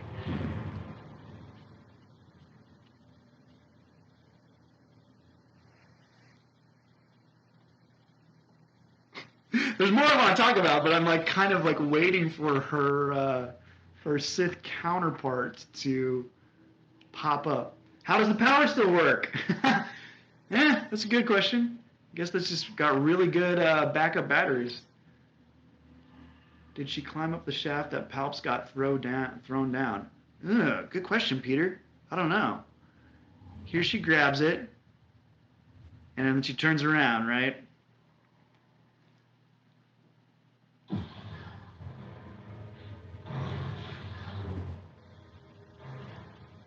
be afraid of who you are. She does look pretty good, Terry. It's fun that they gave her the double blade, too. Like Maul. And there's the vampire teeth. That was freaky in the theaters. I love that shot when the Wayfinder spins, and then Kylo grabs it. That's a lot of fun. Either way, we need to meet. Anytime these two are on set, I'm like all on board. You hear that? It's just like this is a generational story. It's like the house of Palpatine and the house of Skywalker. Montagues versus Capulets. 30 years ago, your grandfather and your grandfather were here battling it out. The dark side is our nation. See, and this kind of goes back, I don't know if any of you guys were here when I was first talking about Destiny in my opening monologue. But Kylo's talking about how the dark side is in our nature, almost as if it's unavoidable. And we see that throughout the Star Wars saga. It is unavoidable, it is your destiny. Palpatine says that to Luke at the end of Return of the Jedi. But the truth of the matter is we create our own destiny. And Rey does that. And Ben Solo does that in this movie as well. I was never really certain if they were going to try to redeem him. I'd be curious to hear what you guys think, because I knew when Snoke died in Jedi, JJ was going to be up against a rock and a hard place, and he would either have to bring somebody back that we already knew, like Palpatine, or really Kylo was going to have to be the next big bad, and he was going to have to die. Maz, by the way, Maz Kanata is actually an on-set animatronic for most of this, whereas in TLJ it was a motion capture creation with Lupita on set. This is mostly all puppet and animatronic stuff. Terry says this battle was the best part of the movie. So well done in almost every way. It makes my heart sing, Terry. I love to hear it. Yeah, both the actors said this was a really emotional day. It is funny that Finn is still chasing after her. Of course, they kind of had to do this because otherwise people would have complained about, well, where was Finn? Poe's off pouting, trying to get ready to leave, and Finn, as always, is trying to track down Rey. But yeah, this was an emotional shoot for these two.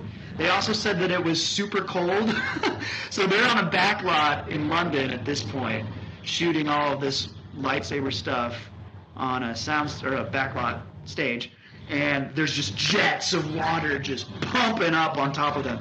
And it's London like in November. So it's chilly, and that water is not warm. They did not take the time to heat up that water. And Adam Driver's just drenched in it, and of course so is Daisy. They're just drenched in this freezing water. And I've just always been a nut about his lightsaber. I love it. There is a ton of force leaping going on, though. Like, this is prequel level force jumping.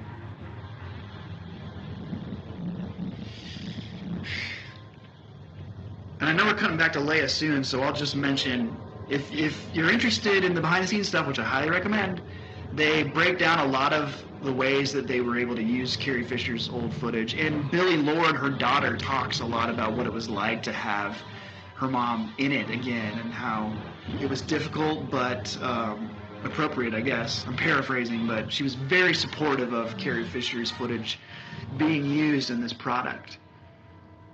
Terry, I like how she pushed him away. Like, what are you going to do? If you come over here, you will die. That's true. She certainly does just shove Finn out. This is cool. Close proximity stuff. Yeah, a lot of this choreography is fun. And, of course, she gets beat here, which is kind of a necessary thing to see happen, especially with all the complaints about the Mary Sue stuff. We got to see her lose a battle, right? And he clearly could kill her here if it wasn't for his mother intervening in this moment. And this is tough. Like, it's obviously not Carrie in this bit. Look at Adam do his thing, though. Yeah, this is some kind of double Carrie Fisher stand-in. Terry, he just walks through stuff like that. And then, and only then, is Rey able to stab him. And then we say goodbye to our princess. I didn't know how they were going to do that, and I think they did the best they could. Talk about being stuck between a rock and a hard spot. Not having Carrie Fisher alive, just brutal. And for all the stuff that R2 doesn't get to do, he's here for Leia's passing. And then this is the second time that we have a intimate, physical moment between these two characters in this movie. And I know if you're not a fan of force healing, this doesn't work for you, but there's something really unexplainable in the way that she physically connects to him by touching him on the chest and healing him. And Adam Driver talks about this as being like one of the first times that he's been the recipient of generosity in decades. Look at them. Their chemistry is so good. And then this line here.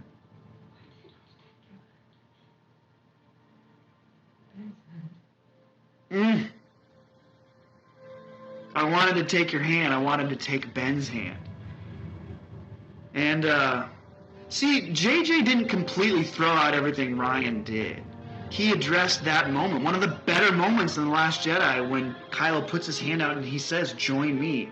A moment that I, in the theater, was kind of like, yeah, Rey, go and do whatever Kylo wants to do, because you guys could be awesome together. JJ brings that back here, and he says, and Rey says, I did want to. I have feelings for you.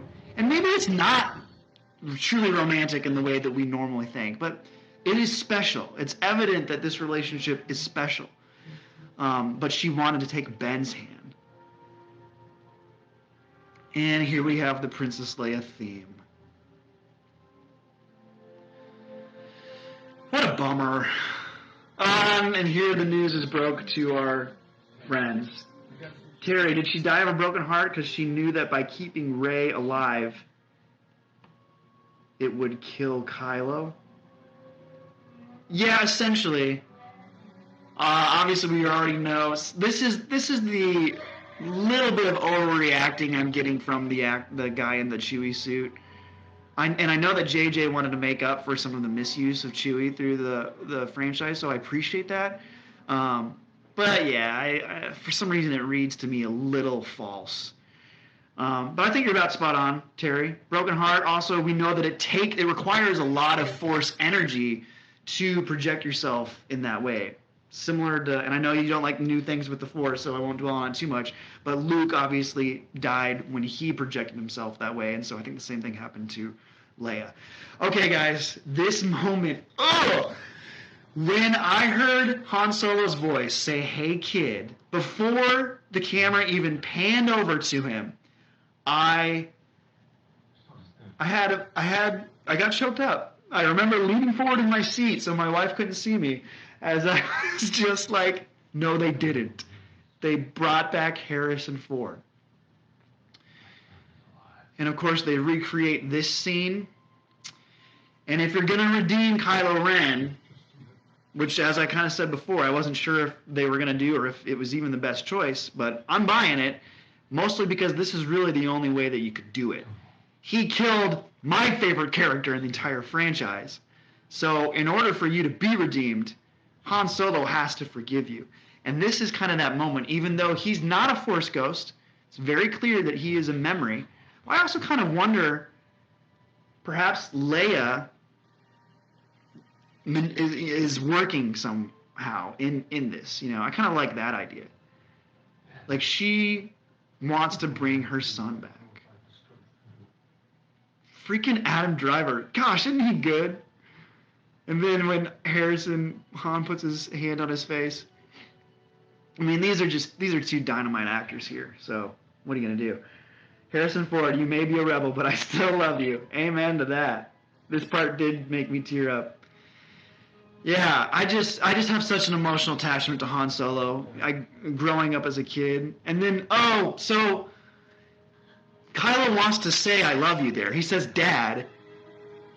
Han knows what he means, and he says, I know, which is a beautiful callback to The Empire Strikes Back when Leia says, I love you, I know. Like, Han gets it, the memory of Han, and it allows for us to see that Ben Solo wanted a relationship with his dad, and for whatever reason that didn't happen.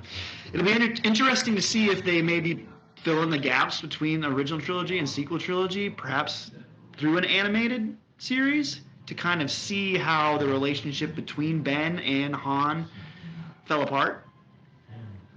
Because that's just not something they were able to do. A lot of that is because of the age of the actors when they just started to shoot this thing.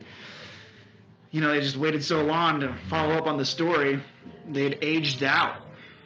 They're in their 70s now. Alright, so Palpatine's like, hey, I guess Kylo's not around anymore, so guess what, Pride? You're being promoted. Hooray. And here we get more Death Star tech being used. This, I believe, is the Sith fleet. Yeah, these captains here, that lady specifically was one who was born and raised on Exegol. I was browsing through Wikipedia and found some of that stuff out. So here's Kijimi getting blown up. Terry, just the whole father-son dynamic, so touching. The father still loves his son, even though the son is so lost. Yeah. Yeah, totally agree. There's Charlie from Lost. He's never going to be Beaumont, or whatever his character's name is in this movie. He's just Charlie from Lost. Alright, and so Palpatine is projecting this message that Charlie is interpreting.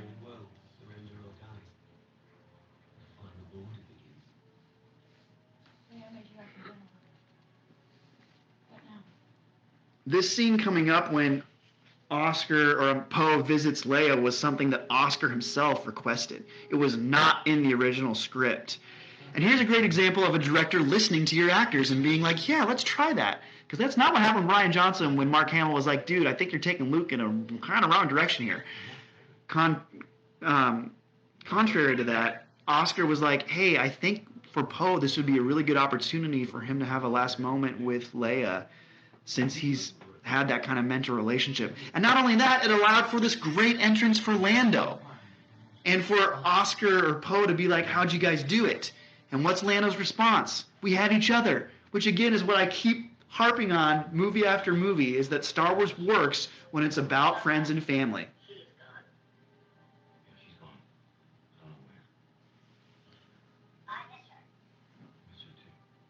Terry, I thought What's-Her-Face died here, and I was so sad. He thought What's-Her-Face died here. I don't know which version of What's-Her-Face. That's a nice little moment where they just see they're friends, they're buddies. We're seeing them bond. JJ's doing his absolute best, y'all. So at the end of the movie, we have a little bit of a payoff when they all get reunited. Okay, so Finn has been starting to put it together that there's some sort of connection here between Palpatine and Rey. Hey, we're back in Act 2. He's burning up the ship. That ship gets broken down a lot. Oh, and the Porgs made it in the movie, everybody. Isn't that what you wanted? So yeah, we'll have to talk about Mark Hamill here. This is one part where JJ clearly went complete opposite direction. I think Luke has the actual line where he says, I was wrong. This introduction is a little funny because he almost looks green among the fire. Like when he first puts his hand out, there's something about the color of the ghost and the fire that comes off a little green. Here he looks blue. And boy, was it good to see old Luke Skywalker again. Again, not much time to give them their proper respect, but the effort was made, and I am thankful for that. So I tip my hat to JJ in so many areas here. And here's the line, I was wrong. I don't think JJ ever wanted to lose the version of Luke Skywalker. I remember hearing that part of the reason JJ took on this franchise in the first place was because they asked him, who is Luke Skywalker? And JJ was interested by that question because he was the type of fan who idolized Luke Skywalker as a kid. And so now, in fact, I have a quote somewhere. Well, this is from Daisy. Daisy says, it was probably nice for Mark to be like the old Luke again, which I think JJ really wanted. It was nice to feel in the scenes that Luke Skywalker is here. And then Mark has a quote, too, about the character, saying, I hope that if there's any lasting legacy of the character, it's that you can accomplish anything you want. He was a symbol of optimism. That is the most satisfying aspect of the character. Yeah, and see, that's what we lost in The Last Jedi, the optimism that Luke had. And I think Mark's right in saying that was really a satisfying part of Luke Skywalker. Again, I'm not opposed to Luke changing over time, and I was even okay with a lot of the changes that happened in TLJ, but we didn't get a chance to see enough of the Luke that we love. That was my problem. We get to see him here now for a few brief, precious moments, but I do wish it had been more. All right, so here we have a flashback of them training, and this is supposed to be on the forest moon of Endor, from what I understand. I love this. I love that they're wearing the masked helmets, and gosh, that looks so spot on for Luke. So, see, the fact that Mark Hamill was still alive helped with his CGI stuff. It's a little iffy for Carrie, but her daughter, Billie Lourd, actually did the on-set work there, and they manipulated the face off of Billie's stuff. Miss Helmet in the skin suit. I still don't know who you're talking about, Terry. Terry says a ghost can hold a material object now. Why? Because the Force, that's why. Oh, bro, I know you hate all the new stuff with the Force. Remember Yoda was holding a material object too, or he hit Luke, and he made contact with a material object. So yeah, that's a sequel trilogy thing, I guess. Although the expanded universe did do some stuff different in the Force as well. I was just talking about that with a friend of mine on Facebook the other day about the Legacy of the Force series. If any of you ever read any of the Jason Solo, Darth Vader stuff, there's some new, very different Force usage in those novels. All right, and here, again, I just am thankful to JJ for including something like this.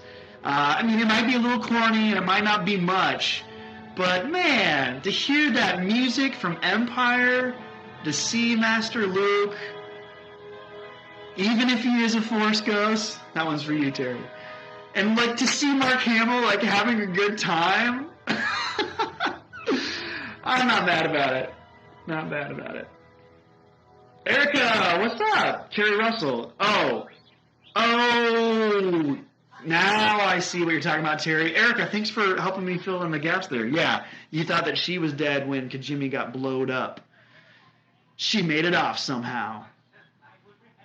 I don't know how, and I don't care. I know that I was actually talking to somebody else today about how they thought that was a huge plot hole, and I was like, dude, that is such a small, nitpicky thing that I don't care about. I don't need to be explained like how she got off of Kijimi.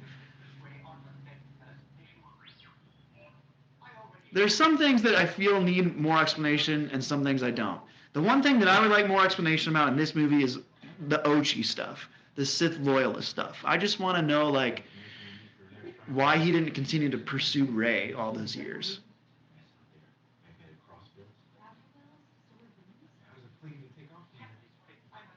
I wonder if we're going to see Billie Lourd again, because I want to talk about her costume.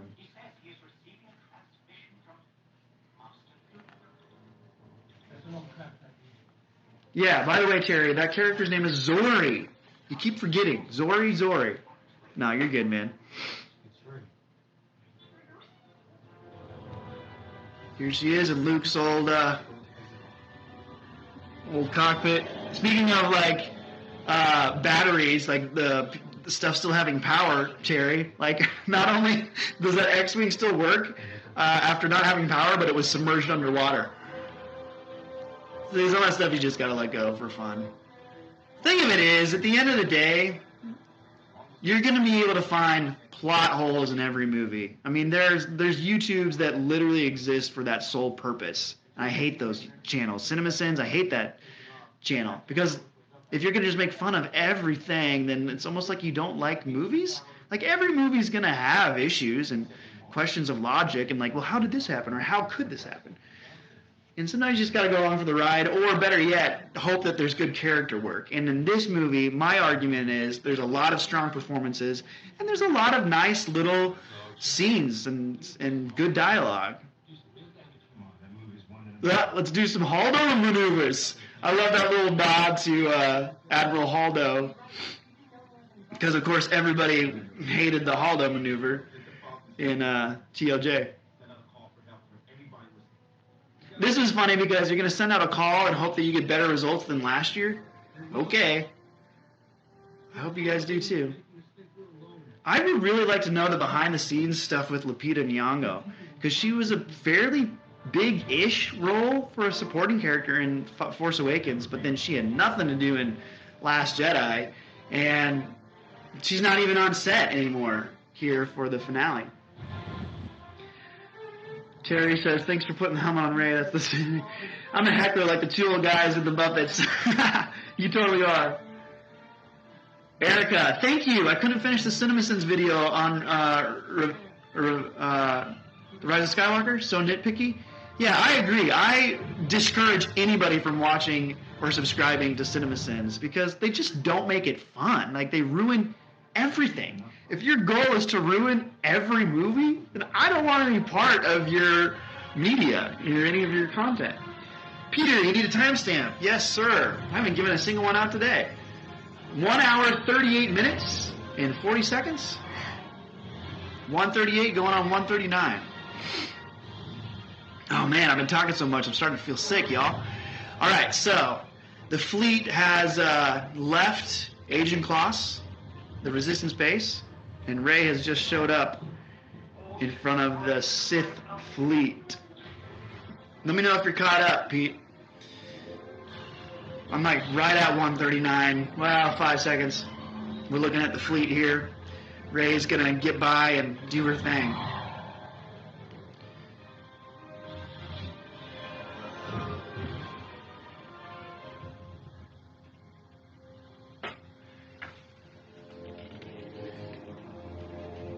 We get to hear some more of that good old score from Return of the Jedi. Yeah, it's real interesting how the internet has changed the way that we consume movies now.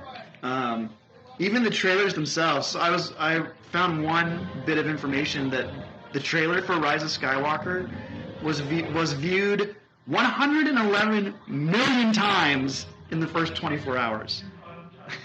Like, that number you can't even really wrap your head around. 111 million times. Which was 20 million more views than the Last Jedi trailer and double the trailer of Force Awakens.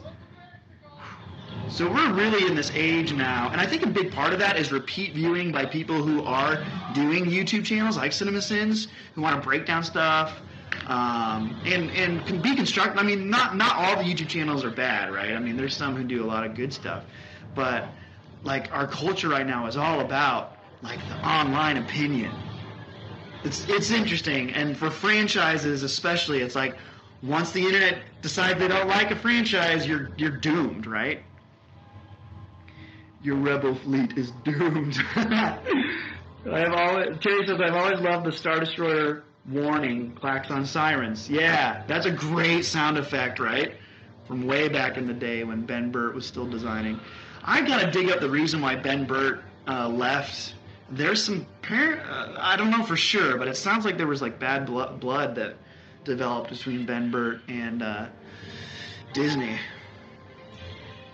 Erica, the score for this was amazing. When I heard it the first time, I got so excited about how Williams kept the same themes but changed the chord progressions to make it more modern. He's a genius, right? The maestro. There ain't ever going to be anybody like him. Nobody's talked about Jana and Finn stuff. I'm really curious what you all think. Now that I see, every time I watch it, I can see more and more, like maybe I see her liking him more than the other way around. Like, I don't know if Finn has a thing for Jana, but I totally can see Jana having a thing for Finn. And here's Greg Gumberg again.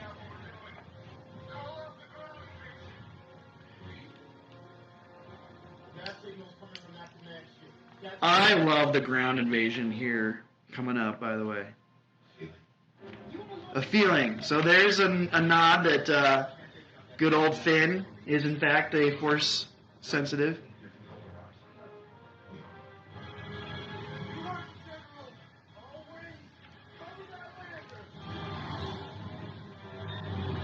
Dude, I don't know how people couldn't like this. I haven't heard that many complaints about the Space Forces on the surface, but I heard one, and I was like, how can you not love this idea of these space horses on the surface of a Star Destroyer? Yes, please.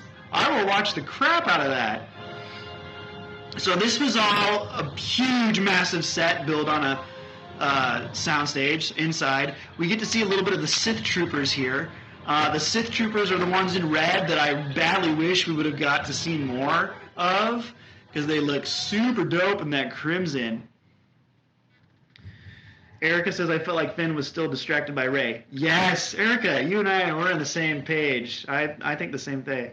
Terry, oh, you don't like the ground invasion either. Man, I am obsessed with it. The second that those space horses bust down that door, I'm like all into it. I don't know. I think, finding new creative ways, you gotta, it's tough, right? I've talked about finding that perfect balance between respecting the old and coming up with new. And you're not going to satisfy everybody. But for me, this movie strikes a pretty good balance of it. We get some new stuff, and we get all these nods to the old stuff. Now, this I do still have a question about, because when I saw this in theaters, and of course I went like 5 or 6 times, I kept on wondering if these were actual individuals in this auditorium, or if it was more of like a part of her imagination, like if it was supposed to, if it was just illustrating the Force in a certain way. But apparently it's supposed to be like what is called Sith Eternals. And the Sith Eternal were just these cultists that followed the Emperor throughout all this whole time, I guess, and we're just now seeing them. So I get people want to know more about that. That's fair. Doesn't bother me. But if you do want to know more about it, they're expanding these stories. There are definitely going to be novels and comic books all about it. And that's part of the fun. Creepy old Emperor. I'll talk about this weird machine thing here in a second. Okay, good. Some more horse love. Horses love. Some angry faces. That's fair. Love it, guys. Terry says his throne is way better than the one in Game of Thrones. I like both thrones. I like the Game of Thrones throne quite a bit. But the one here, that design is pulled from a Ralph McQuarrie piece of concept art as well. One of the very first thrones that Ralph drew for George Lucas for the Emperor looked exactly like that. Okay, so he says, all the Sith live in me. We know that the Sith are obsessed with living forever. So it almost makes sense that they're kind of like welcoming this idea of and embracing the idea of being inside one vessel. So the only way to fight against that is, of course, if all the Jedi team up as well.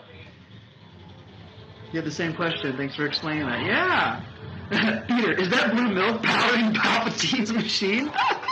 That's hilarious. Peter, yeah, I know you're not a big fan of that Palpatine machine. It's sort of goofy on some level. I don't know. It just worked for me because it kind of went along with the whole horror aspect of the character. And it reminded me, I mean, that kind of trope is similar to some I've read in comic books. And I think in a C.S. Lewis novel, yeah, I found this out. Apparently it was supposed to be kind of based on the C.S. Lewis fantasy novel called That Hideous Strength, in which a villain's head is rigged up to a machine. So yeah, we've seen time and time again that some of these characters are like more machine than man. Of course, Palpatine's really freaky because he's like a clone, machine, human, gross-looking grandpa.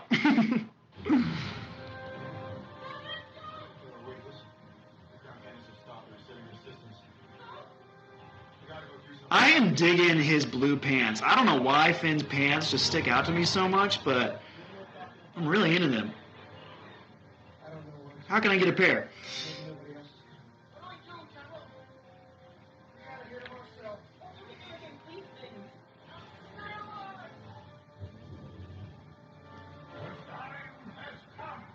Ian McDiarmid. And then it's like, how do all these Sith dudes get down out of those, seats? Not really sure.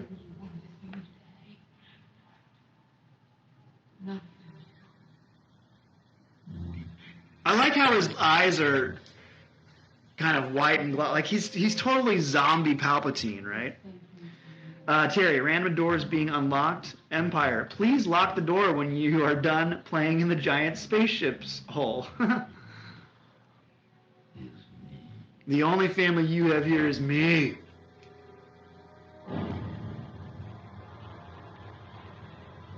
So, this is very similar to Return of the Jedi when Palpatine is really trying to manipulate our protagonist, right? And be like, hey, you see all this bad stuff that's happening? That's because of you. And he's pulling the guilt trip on our hero, being like, all this bad stuff is your fault. And that's really like what we do to ourselves, you know, or if, that's the devil, right? The devil is the one whispering in your ear saying, you know, you screwed this up, you're not worthy, blah, blah, blah. And that's what makes Palpatine a great villain, is because he's just like the devil in so many ways. And then we get this nice little, as he's doing this narration, we get to see all of our heroes kind of suffering and getting beat up. This part always makes me so anxious. And then Ben Solo shows up. It is really funny that when he lands on that thing, he says, ow. I'm like, why did you guys make that choice? Then that's his last line of the whole movie. Ow. It's coming up. I ruined it. But here he comes. He's gotten rid of the mask and the cloak and all the crazy. He stole a TIE fighter, apparently, from the Death Star, got it to work. There's the ow.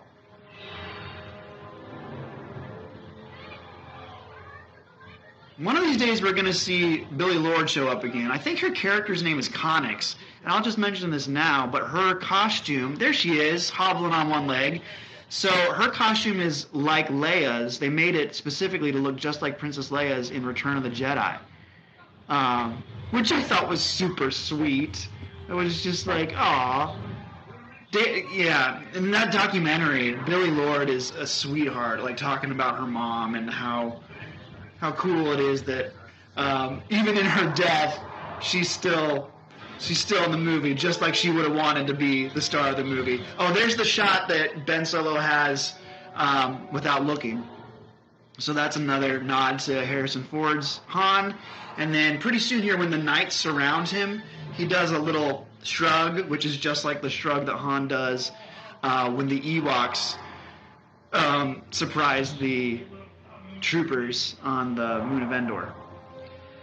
The tension is just palpable. Daisy was so good. Agreed. Peter says palpable? Get it? That's hilarious. This is one thing that I would have liked to have a little more fleshed out, is like, okay, so the Knights of Ren are no longer on Kylo Ren's side. Like, how did they discover that Ren had left the dark side and now their loyalties are with Palpatine? So there's a point that could certainly be clarified more.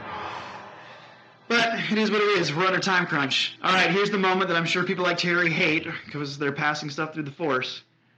But I love it. Look at them commit here in their eyes. So much acting is all in the eyes, and he gives her that little nod.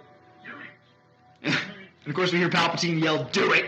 just like he did on Grievous's ship to Anakin so long ago. When she brings her empty hand forward, I love it. I don't know how you can't have like goosebumps in that moment. All right, so Ben's got his grandpa's lightsaber, and there's the shrug, and now he's going to start wailing on people. Terry, even without his lightsaber, he should have minced those knights. Yeah? I'd be curious to hear why you think that. The Knights of Ren, even though it's not mentioned at all in this movie, apparently are Force users.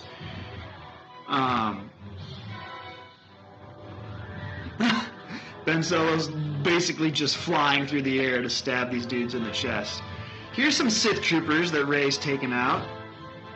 Or are they a mix between a trooper and an Imperial Guard sort of thing? It's tough to see all this because it's so dark on this set. Oh, hey babe, you showed up. Good to see you. Now let's take care of business. And kill my grandpa.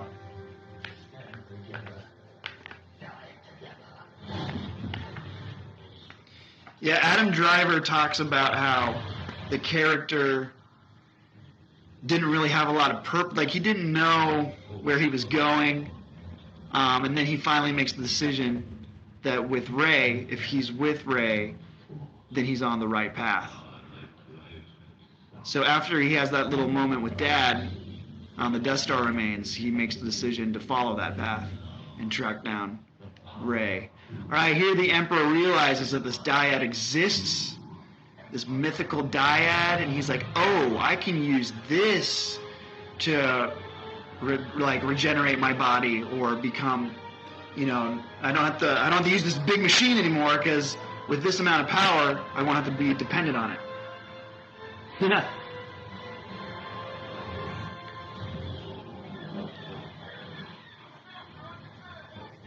Snap.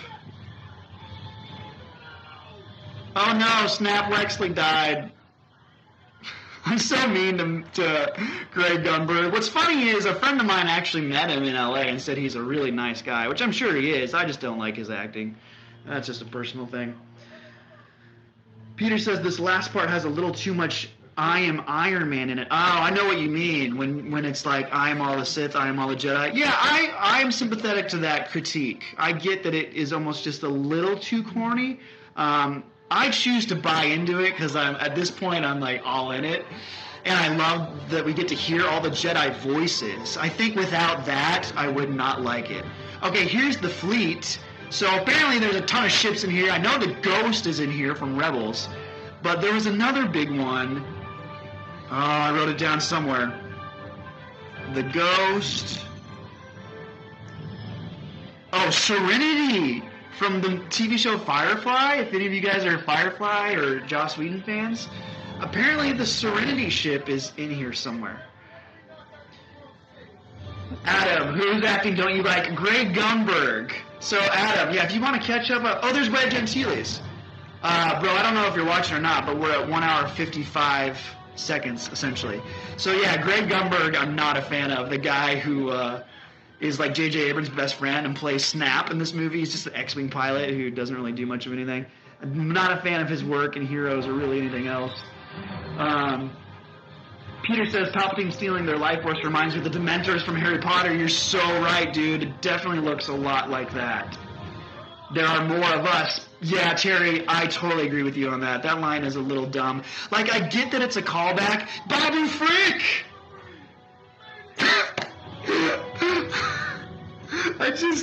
Every time that little guy shows up, I just melt. I love Babu Frick.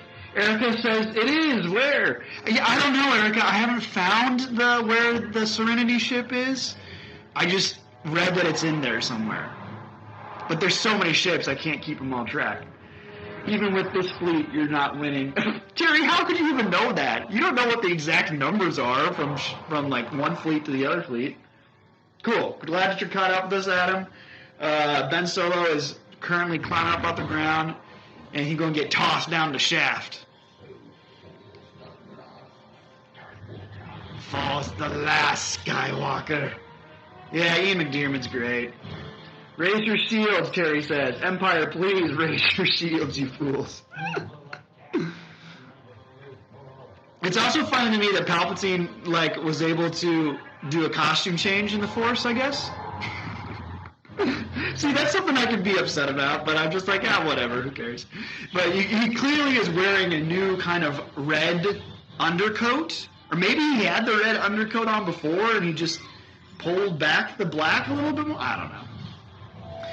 Alright, so this sucks. We see that Palpatine is a freaking boss and lighting up the sky.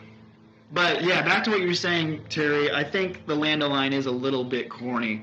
There are more of us, Poe. There are more of us. It's whatever. It is what it is. Adam, costume change in the Force. Absolutely. Yeah, we're going to go with that. Alright, so their Nyan Num dies without any pomp or circumstance. Nyan Num is a classic character from Return of the Jedi. This is a cool shot. So Rey's looking up past this stream of lightning, asking for the Jedi of old to be with her, leaning on them to take on Palpatine who is an embodiment of all the Sith, right? So, Peter, back to kind of what you were saying, I think this is really the only bit that makes all the Jedi stuff work for me. We hear Ewan McGregor say these are your final steps, like recalling what he said way back in Force Awakens. We hear Anakin, we hear Mace. We hear Anakin say, bring back the balance just like I did. Mace, you're not alone. Yoda, you're never alone. Qui-Gon. Anakin again. Aayla Secura. Ahsoka, it guides you. I love that Ahsoka got thrown in the mix, even though I don't think she's dead. Rise, we stand behind you, is by Qui-Gon. So I love that all the Jedi continue to say, rise, rise. There's Kanan. Rise, rise. It just, that wave, that continual wave of rise, I mean, it obviously harkens back to the title of the movie itself. Oh, I love that shot when the lightsaber comes in her hand there. But it reiterates my opening argument in the monologue that was about choosing your own destiny, rising up and making your future what it is, and not basing it off of the sins of your father.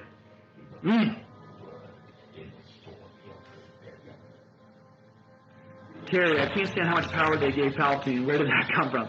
See, I don't always support the Empire. There you go, bro. Eric has a cry face. I know, I love to hear all the voices. Again, that's what pulls it off, all the Jedi stuff, is to be the fact that they cared enough to bring in all those actors. They brought in Ashley Eckstein to do the Ahsoka voice. They brought back Hayden Christensen. They used the old piece of audio from Alec Guinness to say Rey. Like, stuff like that is meaningful to me as an old fan who isn't super jaded about the sequel trilogy. I get that it's not for everybody, and I respect that, but for me it meant a lot, and if I ever meet JJ face to face, I'll be like, hey man, thanks for this and this and this. I appreciate your hard work. Sorry that you get death threats. Alright, so she's got the second lightsaber that she just force-pulled from the ground, from Ben Solo, and now she's going to go full Raiders of the Lost Ark on him here. I was wondering how they were going to kill him, because if the first time didn't work down the shaft, which technically that body did die, it's just the essence of Palpatine transferred to his clone here on Exegol. Anyway, he got totally Raiders of the Lost Ark here in this bit, and then I guess all those Sith Eternal dudes are just getting crushed by rocks? We'll go with that. And then we're going to see General Pride run towards the window and get blown up.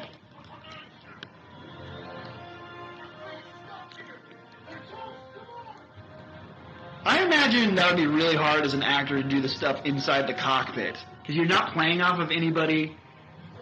You know, you're in a ship surrounded by green screen. Oops, did I move? I hope this camera... I'm trying to adjust this camera, y'all, and it's tricky because some of my feed isn't working quite right. Alright, Terry, if he was healed, why didn't the damage from his force lightning being reflected go away? If he was healed, why didn't the damage from his force lightning... Oh, Palpatine... Oh, like the force lightning that was done to him way back in Revenge of the Sith. Healed. I don't know that I would say that Palpatine was healed. I don't think when he took on the power of the dyad that he was healed. I don't know that I would use that word to describe it. I think it just... And also bear in mind that these clones are not... They have not been perfected, and that's obvious because look at all those Snoke versions that he had snuck in the pickle jars. They looked pretty gross. Alright, so Rey has used every last bit of energy. Finn feels in the Force that she's struggling. She did. She got the dead eyes, y'all. There are a lot of not dead twists. So I'm sympathetic to that complaint. I just don't let it bother me, I guess. I love this shot of Ben Solo's hand coming up. And him, I mean, he's clearly got like a broken foot or leg at this point, right? He got sent down quite a long ways. Oh, that was something I wanted to mention, was the transfer idea, like that Palpatine was talking about transferring his essence into Rey's body. That is a nod to the Darth Bane stuff, where I guess he attempted with his apprentice Darth Xana through a power called essence transfer. So Terry, I'd be interested to hear your feedback on that, because that's expanded universe prequel trilogy era stuff. I know you like Darth Bane, and apparently Darth Bane also was practicing similar tactics of transferring his essence or somebody's essence through the Force. I have not read the Darth Bane novel. I have it sitting on my bookshelf and haven't touched it yet. One day. All right, so this is the third and final moment that we get to see a physical connection between the two of these characters in this film. And I love it just as much as the other two, where he's kind of cradling and holding her. The one person, really, other than Rey, his parents are both dead. He ain't got anybody. So, considering he doesn't have anybody else to live for, I don't know, man, the way it's blocked, the way that he's so tranquil in this moment, and just the way he places his hand on her stomach. No complaints from me. And I wondered how they were going to reveal this, and they do it by putting her hand. See, there's a lot you got to think about how, from a camera perspective, how are we going to show that she's alive again? You could put the camera on her eyes. You could make it a wide shot. No, they decide to zoom in on the hands, because physical touch continues to be a recurring theme between these two characters. And she says, Ben, because he's no longer Kylo Ren. He's who she always wanted him to be, the best version of himself. I'm a sucker, y'all. What can I say? I'm a sucker for it. They finally get a kiss. And we finally get a smile from Ben Solo.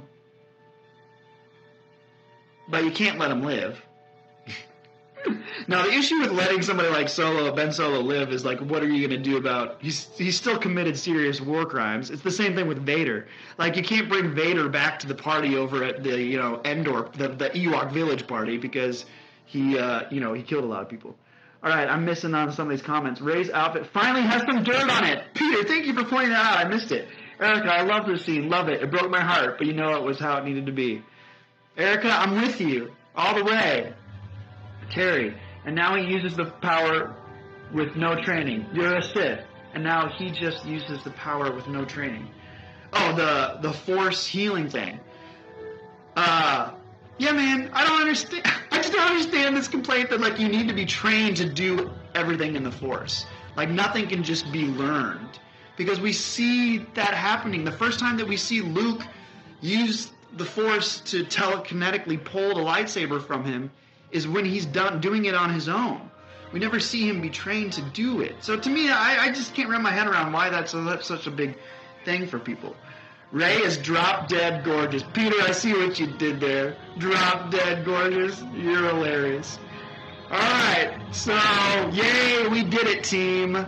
We won the wars until the next wars. All right, so here at the end, this is kind of the stuff that I was complaining about. A lot of the stuff at the finale seems to just be a little overkill. Like, I don't need to see Cloud City. I don't really need to see the Ewok village again. Did anybody really want to see Wicket and his little son? Which, by the way, that is Warwick Davis' actual real-life kid. Which is kind of cool. Like, I'm happy that Warwick Davis got the job to do it again, but it's, like, not something that I think needs to happen. Or should happen. And then here back at the place, it's a lot of people that we don't know or have a relationship with, like celebrating and hugging, and then the kiss that seems very shoehorned in for a certain demographic. It's just like a lot of this stuff is like, okay, the Chewie moment's nice. Lin-Manuel Miranda's there, but like I don't know these characters hugging. I guess Finn is watching them, and so we get to see Finn's reaction to all of these special moments. I do love this bit between Poe and Zori, where he's like giving her the "I want you" eyes, and she says, "Nuh-uh." Yeah, Adam says they had nothing to do with the story. Yeah, a lot of this stuff is just like extra. Like Dominic Monaghan hugging the slug guy. I don't know any of these people. Like, okay, it's fine. What the best part that works for me in this scene is when Rey comes back, because and the medal stuff. Like, I personally didn't need to see Chewie get this medal. I know one of my good friends actually really liked this part. I'm like, that's cool. I'm glad it worked for you, but they had addressed that before in like comic books and stuff. Now here's the bros. See, this is the stuff I want to see. I want to see the characters that I've got a relationship with be reunited, for sure. How do all the Star Destroyers just blow up once the command ship does? They used the Force, Terry. I'm guessing Terry put that grumpy face. Tell you what, Terry, I'll go back and watch it again. I'll try to come up with a more justifiable reason for you. How's that sound, pal? Yeah, okay, so... Oh, and this is another one that just doesn't work for me. The Lando Jana stuff. It's like, could you be my daughter? Like, apparently something they're tossing around at Lucasfilm is to make a streaming series about Jana and Lando, hopefully. If you don't have Lando in it, then what's the point? But I'm okay with that. Like, you can do that, but maybe allow them to discover in the series that they're related. Like, the little hint dropped here just seemed cheesy. A lot of this stuff is just, like, trying to please too many people. It comes across forced. But this bit here, where Rey reunites with her pals, I totally buy. And that's because you can't fake these emotions, y'all. And that's something that, you know, as an actor, and I'm going to try not to get too nerdy here, but there's this thing that the best theater practitioner in the world, Sanford Meisner, refers to. It's called the Deuce's Blush, right? It's about an actress whose last name was Deuce. And anyway, he talks about how she was so into her scene work that when her character was embarrassed, an actual blush came on her face. Same thing with tears and those emotions that you see on Daisy's face and on Oscar and John's face. Like, you can't argue that they aren't feeling something in that moment. All right, now we're back on Tatooine. This stuff was shot in Jordan. They did not go to Tunisia. They recreated the set in Jordan when they shot all the Pisana stuff. I love it. It gives me the feels. I appreciate them going back to where it all began. And I like to see Rey go down on this little sled, very similar to her Force Awakens moment when she did the same thing. And there we get to see the table in the dining area where, you know, the very first movie started out. You guys are cracking me up.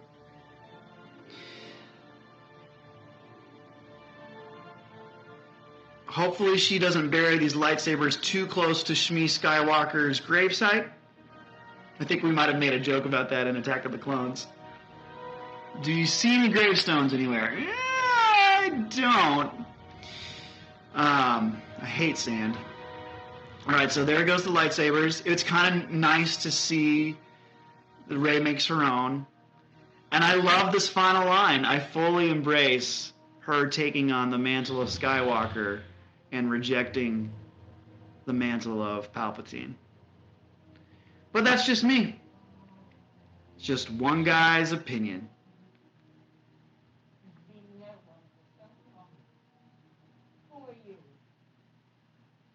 Who are you? Rey who? And then we get to hear that John Williams score again as our two most important Force ghosts show up. Don't they look cute? Space twins, that's what Mark Hamill always called them. Here's the line.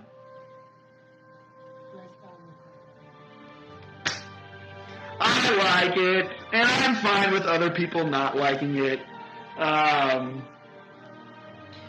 have been made fun of as a Star Wars fan my whole life, so nothing ain't changing with that, y'all. So good. William, that's been a lot of fun. Thanks for educating me. Well, I hope so, bro. I hope that this was fun to you and that You all learned some new stuff, and this whole experience going through all these movies has been a blast. By the way, for the 6 of you that are still on, that haven't already subscribed, Adam Williams, if you're still on, go to my channel. Go to showmecinema.com, Show Me Cinema on YouTube, and you can find all of my commentaries for all 11 Star Wars films. Man, I feel like I just have so much I want to say about how much fun this has been. I'm hoping to put new content on my YouTube channel. I've written a script. I've shot half of it today, which is why my voice is gone. But I'm afraid the post-production stuff might take a while because I'm not good with editing. But it will happen. At some point, I will be putting up a fully produced video on my YouTube channel. So I will keep you all posted about that on Facebook. I don't want to say goodbye, but we must get on with our evenings. Again, thank you so much. Love you all, and may the Force be with you.